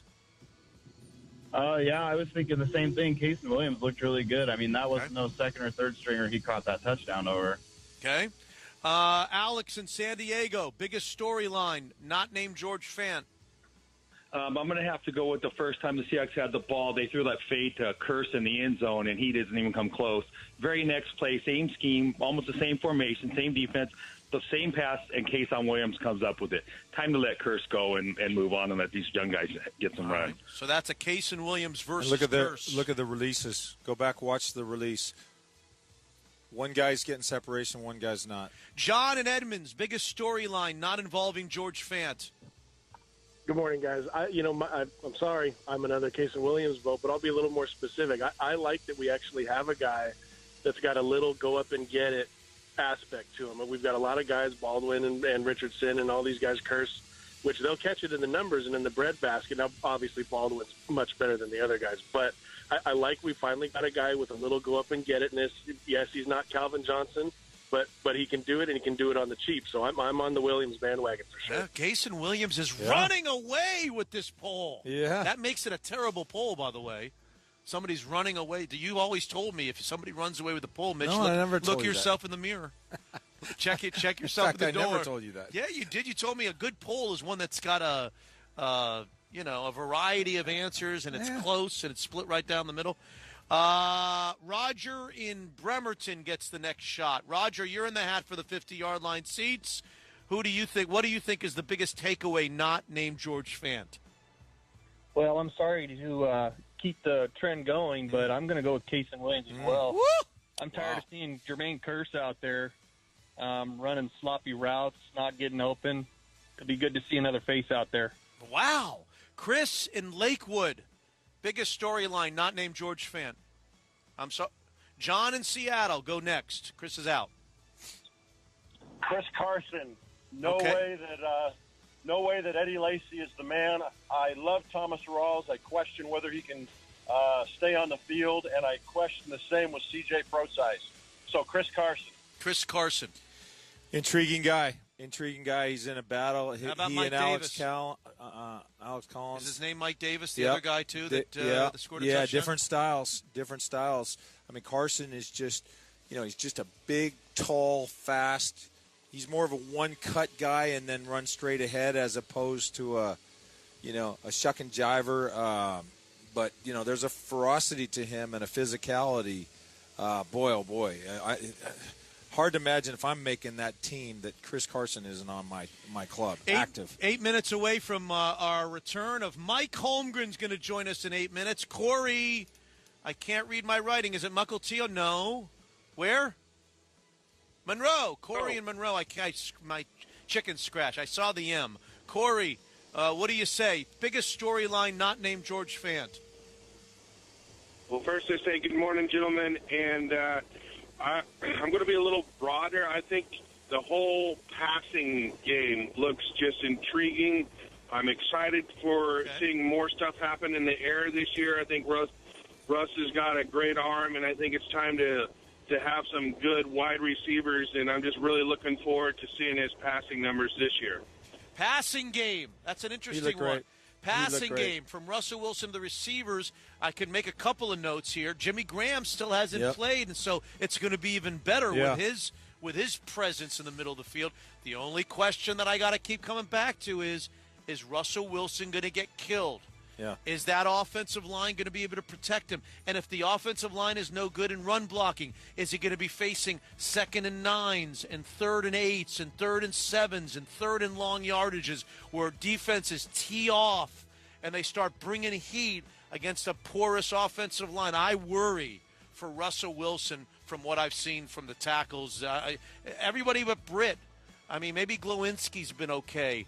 But maybe Ibushi's been okay. I don't know. I don't see much from any of those offensive I think they're lines. going to have to be that much more efficient when they have series where they don't take a sack.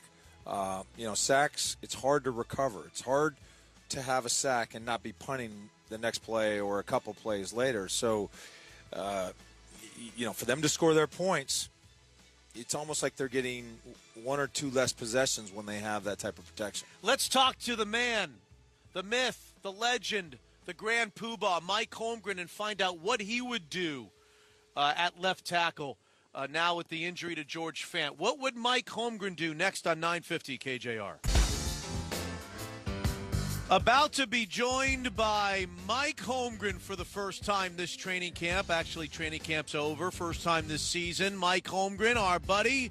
I don't think he's back in the Pacific Northwest just yet, but we'll find him at one of his castles somewhere on the West Coast. Live from the VMAC, where the fallout from George Fant's serious knee injury seems to be the story. Pete Carroll will address the situation today. They are, I'm sure, behind the doors behind us here at the VMAC. They are putting their heads together and trying to come up with some sort of a solution. Here we go again, folks. Whether you like it or not, it's the same old thing all over again with the offensive line. George Fant will not play this year, will not play maybe even the first part of next year. George Fant had been progressing nicely at left tackle. What kind of left tackle he was going to be is still anybody's guess. But the problem is, I'm not sure they have an answer in the building that's good enough to help them win a Super Bowl. Luke Jokel, Ethan Posick, Reese Odiombo, I don't know. Mariners settle for 2 of 3 in Tampa after winning the first 2. They lost yesterday to local boy Blake Snell. Beat them. They're 63-62, game and a half back of the second wild card. They'll play the Braves for 3 starting tonight with Andrew Albers on the mound. Wide receiver Anquan Bolden hangs him up. He was in Buffalo for the end of his career, 14 seasons, 14,000 yards, and maybe a resting spot in Canton, Ohio for the Pro Football Hall of Fame for a guy who starred opposite of Larry Fitzgerald for all those years. The NBA's commissioner's office investigating a tampering accusation levied by the Indiana Pacers at Magic Johnson and the Lakers over an alleged improper contact with Paul George, who's now in Oklahoma City. And the PGA Tour winner in Greensboro is Henrik Stenson. That's the week before the PGA Tour playoffs begin this week in New York. And with that, Jackson, let's get to it. 9:02 on 950 KJR. Here we go. Once you're a coach, you're always a coach. Your red zone, you know you're going to do what once you pass the ball. Sit down. Your home for the 12th man in the NFL presents Mike Holmgren. It never leaves you. Find your spot. See where it is? Bang, you get the ball. Powered by El Gaucho, by Sharp Vision Modern LASIK, by Advanced Hair, and by Master Park Airport Valet Parking. Okay, let's do it. One more time. Now, Mike Holmgren on Seattle Sports Radio 950. Coaching, teaching, that's always been very, very important to me. KJR. You remember this guy named Holmgren? It's been a while. Do you remember him? Yeah, I remember our let me refresh friend, let me refresh your memory in case you can't quite place him. All right? Yeah. 2nd and 10 draw plays. Oh gosh. Let's settling for 45-yard field goals because something screwy might happen on a drive at the end of a game. Does it jog a memory? The great success in challenges. Ladies and gentlemen, I remember multiple top 5 finishes including first place in total offense. I remember a Super Bowl. Ladies and gentlemen, here's our old pal. I'm just trying to jog his memory, Coach. I don't know if I did so. Hey, guys, how's it going? What have you been doing? You didn't think you'd get a bunch of flowers, did you? Holy Coming smoke. back You know here, what? huh? I said, Rough. as long as we've known each other and as long as we will know each other, there are certain things I don't know. We talked about it many times about my challenges. That was never my fault. You know that.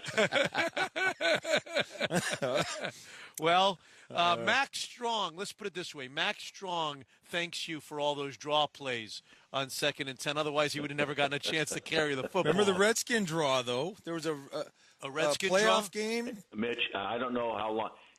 Screwy things can happen in games. You know that. Well, how's your summer been? Let's start with you. What have you been up to? Is it like Groundhog Day for you? Every summer is quite the same in the Bay Area. Well, what have you been up to? Well, this summer is a little different because we started this summer, and we took two of the four girls, the two oldest families. The twins, we took them to Sweden, and we were there kind of catching up on my family's roots and stuff, which was awesome. That was the beginning of the summer. So we got down here to our cabin. It was a little bit late, but we stayed a little longer because one of my daughters was staying here longer, so we stayed with them. And it's been a great summer. I mean, I've told Kathy, I said, when my kids were growing up, the girls, as a coach, you miss some of the stuff. You can't catch. You're working and you miss stuff that makes you feel bad. Now the girls never blame me for that, but I think now I get a chance to kind of make up for lost time a little bit with my grandkids and my children. So that's fun. You and I, Hugh, have to somehow sneak into a piece of luggage or something. Every time I turn around, he's at Civil War cities, he's in Sweden, he's here, he's there. It's unbelievable.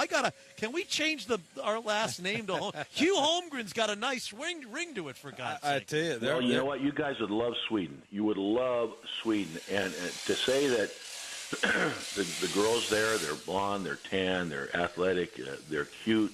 Not as cute as Kathy, but cute. And so we had a blast. It was good. I like the idea that everybody in the family is on a full ride Scally on these trips. God man. almighty. And I'm assuming you're not flying coach out there. You don't. Well, you've never. No, I don't fit and coach that well. Okay. So it's and then and as long as the girls plan. Sometimes the girls plan the trips, and if they plan the trips, then no one's flying coach. No one. All right, I don't know how much of this stuff that you have followed, but there has been a lot that's gone on since you were last with us. Anyway, I don't know whether you've been on the other shows, but let's start from the beginning, Coach. Okay. All right, we arrive here. We're doing another training camp. I've been doing training camp coverages since the Dennis Erickson days, and then you came along. You took us to Cheney with you. You had the guy outside your room with the ball and the mitt, throwing the ball up against the wall, keeping you up at night. And so we arrive here at training camp thinking, okay, let's start this thing off, have fun. We're not even here a minute. And we hear that their first pick in their draft had an ATV accident. Yeah. And it's happened 2 weeks ago. He suffered serious head injuries. Everybody's being quiet, but he's not here. He may not play. And this is what they've been dealing with, Schneider and Carroll from the kids' days back in Michigan. This is what they've been dealing with in the 2 weeks leading up to training camp. I'll give you a blank canvas. When you hear something like that, what's the first? I mean, Hamlin comes to mind. Ken Hamlin. You start hearing things. You've always said to me, you've always been consistent, Mitch, I don't worry about things that happen when I've got the guys with me. I worry about things that happen when I don't have them with me. Talk a little bit about what your reaction to that story was. Yeah, and then you said it. You said it best. I always felt that way, and you just hope and pray that when you come to training camp that you have all your guys there. And then the football injuries, injuries are part of the game, unfortunately, and so those things you deal with the best way you can, even though their latest one was also a tough one. But to have a young man hurt like he was hurt doing what he did, my first reaction would have been, and I think I was fairly consistent with this, is he, what is the injury? Is he okay? I mean, tell me what it is. And then once I heard the news, and if it was, he was okay, maybe hurt, but he's going to be okay, and all those. Not good. I've lost. Maybe they. Okay, we lost. We lost Mike Holmgren. We're going to have him pick it up. So let's keep in mind where he was in the story. Is he okay? The first question is he okay? I want to get Mike Holmgren, who of course went down that road with the Ken Ham. He went down the head injury road anyway, right? With the Ken Hamlin thing, but that happened in the middle of the season here in Seattle, right? Where he got a call late on a Sunday night after a game, where he was celebrating. Ken Hamlin was celebrating in downtown Seattle when all that took place. Get cracked on the head with a stop sign or something like that. And we'll continue to talk with Mike Holmgren. Get him back on the line, please. We'll get Mike Holmgren on here to talk more about Malik McDowell. We got to talk about offensive linemen and left tackles and all that stuff as we wait for them to reestablish the connection with Mike. Yeah, and you're picking a scab on that Ken Hamlin because they could handle that injury because Mark Emanuel was a serviceable backup. The drop between 1 and 2 wasn't nearly what you had the drop between 2 and 3 because once Ettrick Pruitt got in that Super Bowl, arguably the 3 most pivotal plays in that game, at least from a defensive standpoint, featured prominently and dubiously so Ettrick Pruitt and his failings either in the run game or in the passing game. So right. It's very impactful, and so it then raises into the question after the fact of just the selfishness of it. And, the commonality here is that here you got a club in the Seahawks that expended high resources to acquire a guy. Right. And, the opportunity cost there is obviously every other player on the draft board that could have been taken right there. Right. And now you get nothing for it in 2017, apparently. Right. And we talked a lot for weeks about in the opportunity cost spectrum, the corners that they turned aside. Now, today, your mind wanders to offensive linemen. Now, I know that there weren't a lot of great offensive lineman choices. There was Cam Robinson. He was a left tackle out of Alabama. Went to Jacksonville. And he went to Jacksonville, and they could have taken him. And now they've got no Malik McDowell. And now they've got no starting left tackle, at least for today. They'll have to bring somebody in. So this is a multi-pronged problem. The Malik McDowell thing is a multi-pronged problem. It's not just the loss of Malik McDowell.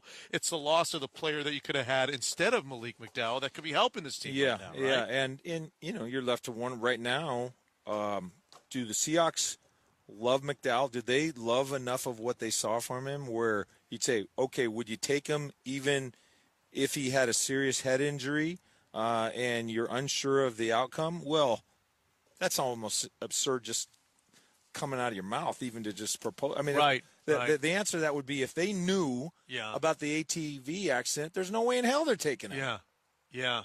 Are we going back to Mike Holmgren? Can somebody speak to me in my ear at least? Give me some communication as to what we're doing, or should I go on to another topic with you, Breedlove Millen? What are we doing with Mike Holmgren? Yeah, Jackson? Mitch. Yeah, Holmgren's phones are both going to voicemail right now. The cabin is having some issues. I mean, he's calling me on my cell phone right now. I'm going to answer. Okay. Well, if he's calling you on his cell phone, let's get him on one way or the other as we wait for Holmgren to be reestablished and we go through the Malik McDowell. And I'd like to know, does he view it as a very selfish act? And would he withhold his salary? I mean, at one point, Mike Holmgren was making all those types of decisions. Yeah. These are decisions that impact the kid right away and impact the relationship with the player and agent for years to come. So there's some really tough decisions, and then we got to graduate to the offensive line. While we're waiting for Holmgren on some sort of a phone line, hopefully you'll get him on Jackson. Rekindle your thoughts on what to do without George Fant, what you thought of George Fant, and what you think of Luke Jokel or Reese Odhiambo, or who's the left tackle? Yeah, I mean, would you go right to Posick? Would you try Posick? What would you do? Yeah, I mean, I haven't been thrilled with what I've seen from Posick at right tackle. They put him in at right guard. He seems like he's better suited inside. Of course, he was a center for the vast majority of his snaps at LSU, at least that last year. So For now, it looks like it would be a struggle to have him at right tackle. He doesn't seem to be so gifted that as a rookie he could come in and really give you solid, consistent play. I think that he'd be getting walked back into Russell's lap so that's with one. fair regularity. And, right. and in a general sense, I'm trying to be hopeful there, but I just don't know that he's ready to play right tackle right now based on what we've seen from him thus far in limited sample size, right? Tackle you're talking. Right tackle. What did I say? Right tackle. Yeah, but I'm asking you, what do you do with left tackle? What are you going to do with left tackle? Left tackle. Are you ready to go to Luke Jokel? I think you have to acquire somebody. You have to trade. But who's trading a guy who? I don't know. Do teams trade guys that could be left tackle? Sounds like you're throwing your hands up. Well, the frustration for me as a Seahawks fan is I believe that the Seahawks are in the half a dozen most talented teams in the league, and you could easily push me to cut that in half and put them in the top 3. I think a very, very talented team. I love the energy, the chemistry. I'll go back to what I said in the 6 o'clock hour about the strongest link. We've all heard the idiom, you're only as strong as your weakest link. Right? Well, it seems like Seattle is really testing that because I'm not sure that there's any of the top half a dozen teams in this league that have a unit that is so subpar by NFL standards or by championship standards.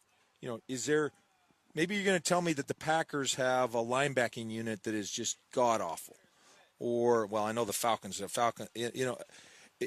What unit among the really best teams is as apparently depleted and subpar as the Seattle Seahawks offensive line? Let me help you out with that. None.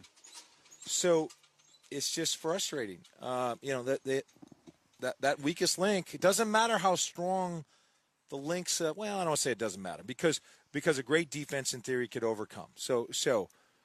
But at some point that weakest link is going to play out. Let's turn to Luke Jokel for a second. Update me, please, Jackson. What are we doing with Mike Holmgren? Somebody please update me in my ear. Okay, I thought you said he called you. Yeah, Coach can talk to Jackson on his cell phone, but our phone system is down here. That's the problem. Our phone system is down. Okay, so let's talk about Luke Jokel for a second, all right? I've made some pretty harsh claims about Luke Jokel. I was critical of the signing when they signed him. Tom Cable said all the things that he said. You say disregard that, but I want to bring that up for a second here in a minute. And then I watched him last night, and I'll go back to what I said in the 6 o'clock, 7 o'clock hour. All you got to do for me is watch Luke Jokel attempt to play left guard in that first drive. Watch play by play, and I know it ended in a touchdown. I get it. They were able to overcome. They got some good plays. They got some plays to Doug Baldwin. They got the touchdown. I think it was to Casey Williams. They got to play to Casey Williams. I know that the offense overcame poor offensive line play, but Jermaine Ifedi was bad, and I watched Luke Jokel specifically on every single play of that first drive, and then I watched it over again, every single play. And it is it's astonishing to me how bad he is in that drive. And I don't need to be a former player. I can tell who his assignment is by watching the way he goes about it, and I can watch whether he wins that assignment, whether he's neutral in that assignment, or whether he loses that assignment. I don't need to be a former player to be able to identify that. And I'm watching him whiff. I'm watching guys run right by him. I'm watching guys literally push him down on his back, go through him, and he goes down on his back. There's a little bit of a trip there, but whatever. He was getting shoved back. I mean, he was terrible in that first drive. Now, Greg Bell, and they'll say it at the 12th Man Roundtable, will be here together here at 28 minutes past the hour in 10 minutes. He was terrible in that drive. Now, we joke a little bit about what Tom Cable said, which was he was as good a left guard as there was in the NFL. And we can laugh about that, whether the organization feels that way. But the truth of the matter, I mean, obviously people give us the business all the time. We're in the media. They're not going to tell us how they truly feel. But they did give him the money. right? They did give him $7.25 million. From what we have been told, they did blow every other team that was interested in Luke Jokel out of the water. So on some, if you want to just let's play attorney for a second, investigator for on some level, if you're asking yourself whether they really believe what they were saying, you could make an argument that they at least believed a good portion of what they were saying. Otherwise, they would not have given him $7.25 million. So let's start there. They put their money where their mouth is. So let's start with that. Now, did they believe he was the best left guard in football before he got hurt? Probably not. But they believed he was good enough to give $7.25 million. So you got to take them for at least a portion of their word, all right? So now they watch the video that I was watching. This is what I want to ask you. This is what frustrates me. This is why I said to Greg Bell, 2 + 2, it does not equal 5. Okay? I watched with my little eyes, my non-playing eyes, what I saw on Friday. They have to be watching the same thing and then some. Are you telling me that Tom Cable and Pete Carroll are watching what I watched? He was terrible in that first drive. On 4, I can tell you, I went play by play. I can tell you there was 5 times he was beaten. 5 times on that first drive he was beaten. Do they not see that? In run and pass. In run and pass. Do they not see that? This is the guy that everybody says is going to be the left tackle. Do they not see how poorly he played in the first drive, or do they see it and they pretend they don't see it? Do they not address it? They don't see it. What do they do back there? Well, that's a very difficult question to answer, because on the one hand you'd say, well, they have to see it. Of course they have to see it. They know what his assignments are. They're grading him out. Did he execute the job? The answer is no. The reason I hesitate is we've been going at this for a couple of years now. 2-3 years now, where they've just been woefully inadequate, and I think that they have just kind of meandered the way, a river comes downhill and it just kind of carves its path to the ocean, right? I think this club has just kind of, gravity has pulled them to where they are, where they had these great drafts with the KJ Wrights and the Cams and the Shermans and the Earls and now they're sitting there, the contracts are up, and they have to pay those guys. And then you say, well, we haven't drafted any transcendent offensive linemen. We got these, transcendent might be the wrong word, but they have a handful of guys on the defense that are either are in or have been in the discussion for the very best players in the league at their position. So the money just has kind of run out. And so I think that they're trying to prop it up. It's smoke and mirrors, man. It's like going to see Siegfried and Roy and the Tigers down in Vegas. It's just like, boom, poof, where'd they go? I mean, it's all just a magic show trying to convince us that this offensive line is what they're telling us that it is. It's not. Are they in denial? Do they believe it in themselves? I mean, I just can't believe they do. I just can't believe it. They're watching Jermaine Ifedi like you're watching Jermaine Ifedi, thinking that he's doing an okay job? I don't know. Okay. Again, well, I'm frustrated. I'm flailing here. All right. Because why? You want to know why? Unfortunately, I want to reason this thing through. Okay. I want to reason this thing through, and I say, okay, all right. So let's operate with this premise. The club sees what you and I see, and what many others see, that these guys are subpar, woefully subpar by NFL standards. Okay. Now you say, where are they going with that? They paid a guy $7.25 million against the cap. $7.25 million, actually $8.25 million against the cap. They pointed to that guy. This is the guy we want, and we're willing to put our money where our mouth is. And they had Ifedi at guard, and they just said, okay, we're going to put him out at right tackle. Well, Ifedi at right tackle, it's really early. That is a junk show. And the only reason I'm calling it a junk show is because I can't say what kind of show I really it's a crap think show. It is. Okay, and so and who in the heck would deny that part of it? And so I mean it's almost, if you weren't a Seahawks fan, it would be comically bad. Okay. Like if this was the 49ers, yeah. I mean I could get some popcorn, and this would be better than a Jim Carrey movie. 923 on 950 KJR. 12th Man Roundtable, the daily edition with Bob Condotta and Greg Bell. Next on 950 KJR. So we're going to call Bob Condotta the CJ Procise of the roundtable and call him a late scratch. And let's start right there because I didn't mention that to you. It's way back at 7 a.m. Greg Bell is with us, and Ian Furness will be with us too.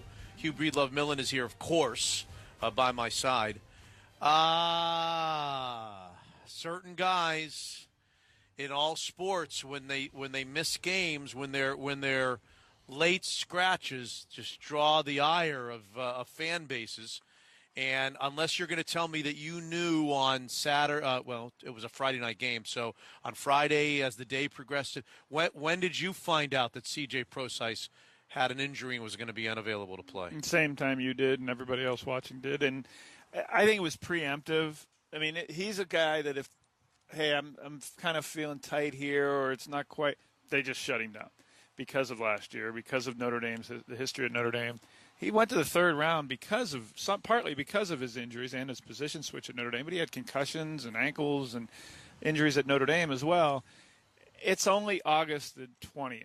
There's no reason to throw him out there, and it's not alarming. It's concerning because of his history, but I think in itself, the fact that he doesn't play in the second preseason game if he's not feeling 100% is not the hugest deal. Okay, but I know that the debate that you will get into is, has he done enough? I mean, has he made the team? Yes, he's made the team. Absolutely. There's nothing he can. I mean, no, he's done plenty to make the team. He's under club contract control for 2 more years after this one. The weapons, the skills that he showed last year, that New England game, the 72-yard run against Philadelphia before he hurt his shoulder, they love this guy for what his skills are. They don't love that he can't get on the field consistently, but the fact that his skills for what they need in their offense, a back that can both run, they surprised him. He surprised them last year how well he ran inside as well. They thought he was just going to be a pass-catching third down back. He's got way too many skills for them to start cutting bait on him this early. Hugh, remind us of your skepticism. Let's call it skepticism. You're not sold completely, but you're not negative, but you're somewhere in the middle on CJ. No, I'm generally favorably disposed to him. I just sense that the tenor around town and how excited people are about the performance he had in New England, I'm just a little bit short of that. I like the guy as a player. I just, your eyes tell you greatness when you see a great running back. And I got to see more before I'm starting to attach that level of optimism to him. Marshawn Lynch had 41 yards in that first game against the Bears, and all we could do was gush that next Monday on a 41-yard performance. CJ Procise had 120 yards. 3 times as many, but was there something where I just say, do I see greatness? For me, I just need to see a little more. And I'm not down on him. I just am not just, gushing with optimism that this guy is going to be an elite player in the NFL. So what's their plan, Greg? I mean, you got 3 guys. You had Eddie Lacy the other night play a little bit. Thomas Rawls, of course, didn't. You got 3 guys. Presumably, CJ Procise is your third down kind of pass situation back, where he can be a factor coming out of the backfield as a receiver. So split the carries up. I mean, how does that work? Are CJ and Thomas Rawls? I mean, are Eddie Lacy and Thomas Rawls essentially the same guy, and CJ's the third down back? How does it work? Well, going into the training camp, I would have said yes. It's a 1-1A situation with Rawls and Lacy, but I think Rawls is clearly number 1 right now, and that Lacy is trying to catch up to him to earn those reps back. It's still, I believe, in game-to-game situations could be Pete Carroll riding the hot hand. Whoever, they're going to give each of them a series, say, in the first half, and whoever's running better, whoever gains more yardage, he goes with for the rest of the game. I could also see, as I've mentioned before, a scenario of Eddie Lacy being a closer back, where Rawls is the early down back early in games, Procise is the third down back and in 2-minute offense, as he was when he was on the field last year. And then if Pete Carroll's plan goes according to plan, defensive field position controlling games, you have a lead late. Here comes 250-pound Eddie Lacy to pound a tired defense and have 4 or 5-minute drives to end the game. I think that's their perfect scenario, what they want to do. Nothing we've seen out here would suggest that plan is out the window already. And for a struggling offensive line, Does Lacey help him out more than Rawls, or does Rawls help him out more than Lacey, or neither one? I think what Greg's describing in terms of his certain style, it's definitely more of a 4-minute offensive type of style. I mean, I think that there was some really good runs by Lacey the other night, and I thought there was times where it took him too long to change direction. You still like to see a little bit more suddenness. So I mean, we're in a situation where they don't have an elite back. It's running back by committee. If that sounds denigrating, well, that's the reality. And so all these guys have some positives. I do think they have upgraded. They're definitely, whatever the committee, if you want to say on the aggregate, the median has risen. But it's still a situation where they don't have an elite guy, and so they want to be an elite running team statistically and also by the impact of the running game on the entire football game. They want to be elite in that area. They don't have a back to do it, so they're trying to raise the median of the committee. Let's move to another set grouping of a personnel grouping with Greg Bell and Hugh Breedlove-Millen, 12th man roundtable. Let's go to the wide receivers. You made a comment. Hugh was not quite as definitive as you were at 7. You said Kason Williams has made the team. Hugh thinks he's pretty close. He didn't want to say. You said erasable ink, but not Sharpie just yet. So let's go through the numbers. Tyler Lockett's made the team. Yep. Doug Baldwin's made the team. Paul Richardson has made the team. You think Kason Williams has made the team. That's 4. You think Jermaine Kearse has made the team. By the way, Jermaine Kearse for an offensive lineman somewhere in the NFL. Maybe a little trade for the offensive lineman. I don't know what kind of offensive line you get. That's 5. That's 5 guys. Do you think Tanner McAvoy, Greg, has made this team? Not yet. And I think he is down. They're probably going to keep 6 depending on special teams. And then you talked about Amara Darboh, Tanner McAvoy, David Moore. Do you really want Cyril Grayson to be a football player here, or are you going to be able to get him on the practice squad through waivers? Most likely that's what the route they're going to do. But I think the reason I'm so sure of Kason Williams is that Pete Carroll wants to send a message every summer through this locker room that performance on game day matters more than anything else. Matters more than practicing, matters more than what you do in scrimmaging on film. If you are performing when the lights are on against NFL players in full tackle situations, you're playing. And that's why Kason Williams started the other night, also because Tyler Lockett and Paul Richardson have been banged up. But Williams got that start symbolically. And I talked to him after the game about that. I said, do you think you're showing? And he said, yes. I said, and I joked with him, do you think you have gotten noticed? And he said, yeah, probably a little bit, Kason said. But the play on special teams will give him more special teams reps the next game. The catches he's made, the touchdowns are going to get him more receptions in rotations in the wide receivers in the 3rd preseason game.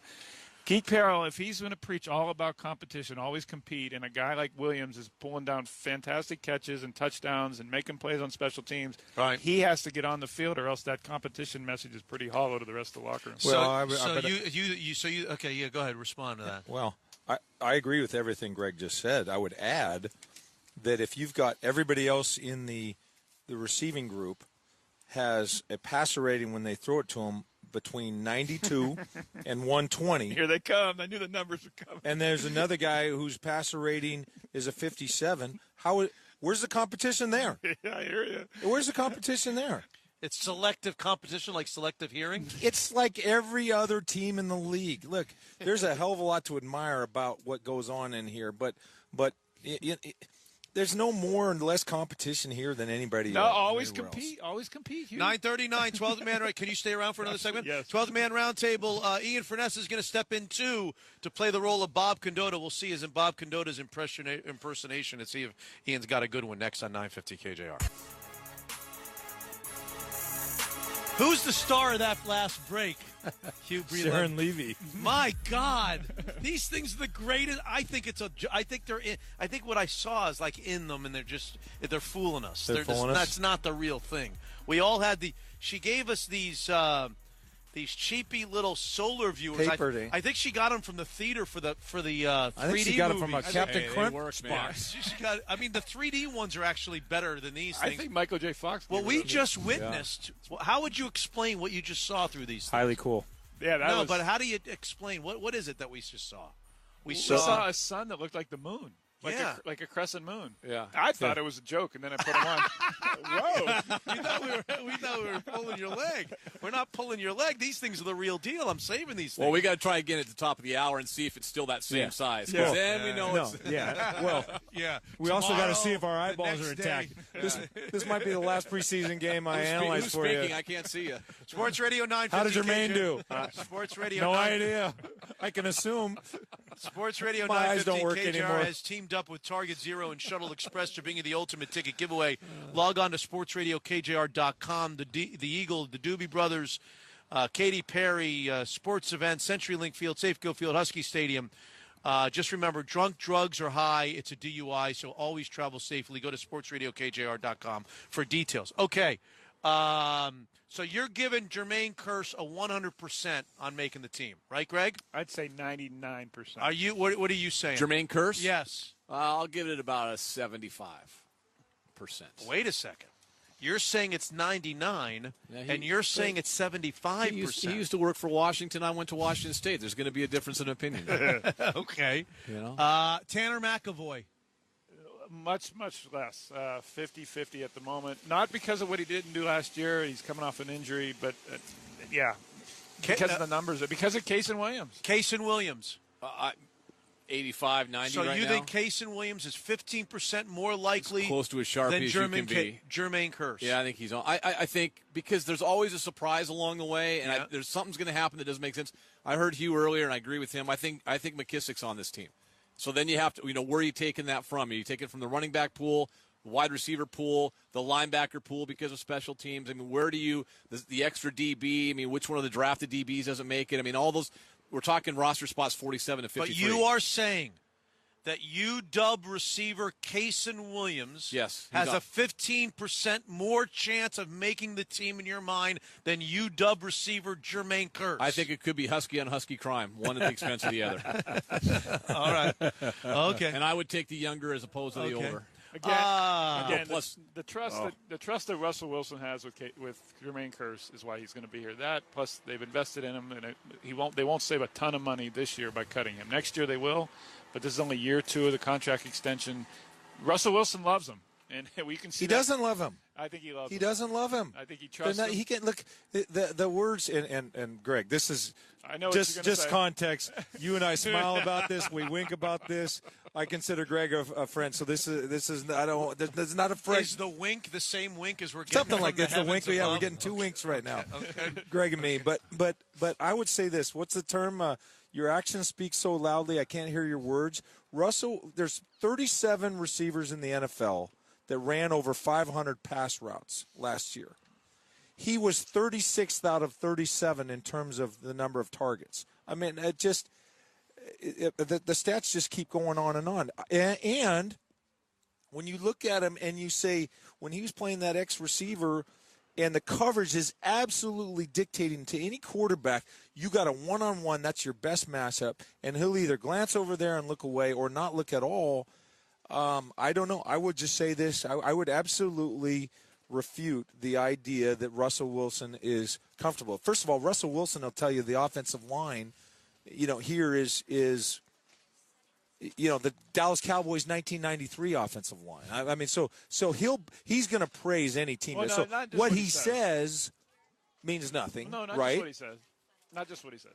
I'm just saying one thing is that they asked Jermaine Kearse to do everything but catch the ball often. Yep. They ask him to run picks. They ask him to clear out. They ask him to run dummy routes. Block on running plays, plays, which they ask all of them to do. But Kearse runs X, he runs Z, and he runs rub-offs, and he runs picks. And New Orleans, I just keep thinking of things like New Orleans. Final play of the game, the only place he looked was to Jermaine Kearse in the back corner of the end zone. Incomplete, out of bounds, they lost the game. The catches against Green Bay to get him to the Super Bowl, the catch that everyone forgets that got the Seahawks in the position not to hand the ball to Marshawn Lynch, Jermaine Kearse. I just think that trust hasn't eroded to the point that they're going to get rid of him year 2 into an extension. I wonder if it could work in the opposite way. 6 years into I wonder if it could work in the opposite way, too. If you're sitting in those offices upstairs saying, you know what, what you always say, we can get better at that position. Sometimes you have to cut out a piece of that to make it better and go down that road as well. I just think if you played with a guy for 6 or 7 years and there's 3 receivers and you got 80 plays a game and you got 25, 30 pass plays a game, you start to do the math. 30 times, times average 18 games per season, times 30 pass attempts, times 6 years, then to all of a sudden be able to point at 3 or 4 plays where, well, of course he's going to have 3 or 4 plays where they threw it out. First blush on Tremaine Brock. I think he's nickel, and he went into nickel on Friday night. He was been in nickel in practices since they got here. The limited time I saw him, because my head was down writing 10 stories in the first half, is that he did pretty well, although he's like most defensive backs in that he looks averse to tackling. That's not why he's there. Hugh, how'd he do? Well, I thought he covered well. He's in a new situation. He didn't get beat. Jeremy Lane got beat early in the game. Yeah, but he had a very conspicuous turn down of a tackle that is not going to play well in that DB room. I mean, and also they're going to be half joking. They are going to ride him on. He just kind of put his shoulder. I mean, he looked like maybe a gal at a perfume stand at Nordstrom. That's a pretty hard. Trying to get a lip. No, that was not. That's a pretty 54 hard. 4 minutes after can't come soon but enough. That's a pretty hard. That's a pretty hard film session to look at that when you saw what 29's doing out there. Not the biggest DB in the world. You see what Earl does to guys. I mean, in that room it won't fly. No, you can't. Yeah, but it's a Legion of Perfume. Right. No, you cannot. You cannot. You cannot. Did you just say Legion of Perfume? Well, I was just like I'm LOP. Yeah, I mean, you can't. You can't in that DB room. You can't come and just turn your head and just nudge a guy with the shoulder. Come on, that won't happen again. I'm kind of like Greg, though. He's there to cover. He's not a run sport guy. But he's going to have to do more than that. I mean, who's going to win that job? Jeremy Lane or Tremaine Brock? I think Lane, and I think they needed a fourth. They're going to cut Brock? No. I think they could keep Brock. And then what you're going to ask me about all the numbers. I will tell you this, first off. I think Shaquille Griffin has won the right cornerback job. What they did the other night is exactly what the Seahawks hoped. The Seahawks could not have handed Minnesota a playbook and said, please run these plays at our rookie cornerback more than they did. They went after him on the first 2 pass plays on short routes. They went after him 2 more times on short routes and to set up the long ball that he did not get beat over the top. The one thing that Shaq Griffin is being judged on by these coaches is, are you getting beat over the top? Because if he's not, that means the step kick technique is working. He's not getting jammed up with his hands at the line. He's doing what Richard Sherman and everybody else does in this defense, and that's why I think Shaq Griffin's going to start. It's enough for today. Sorry. Let's go look at the eclipse. Where's the glasses? Thanks, Mrs. Levy. Thank you, Sharon. That was good. That's it. Thank you, Jackson Felch, for sitting in for Slickhawk today on 950 KJR.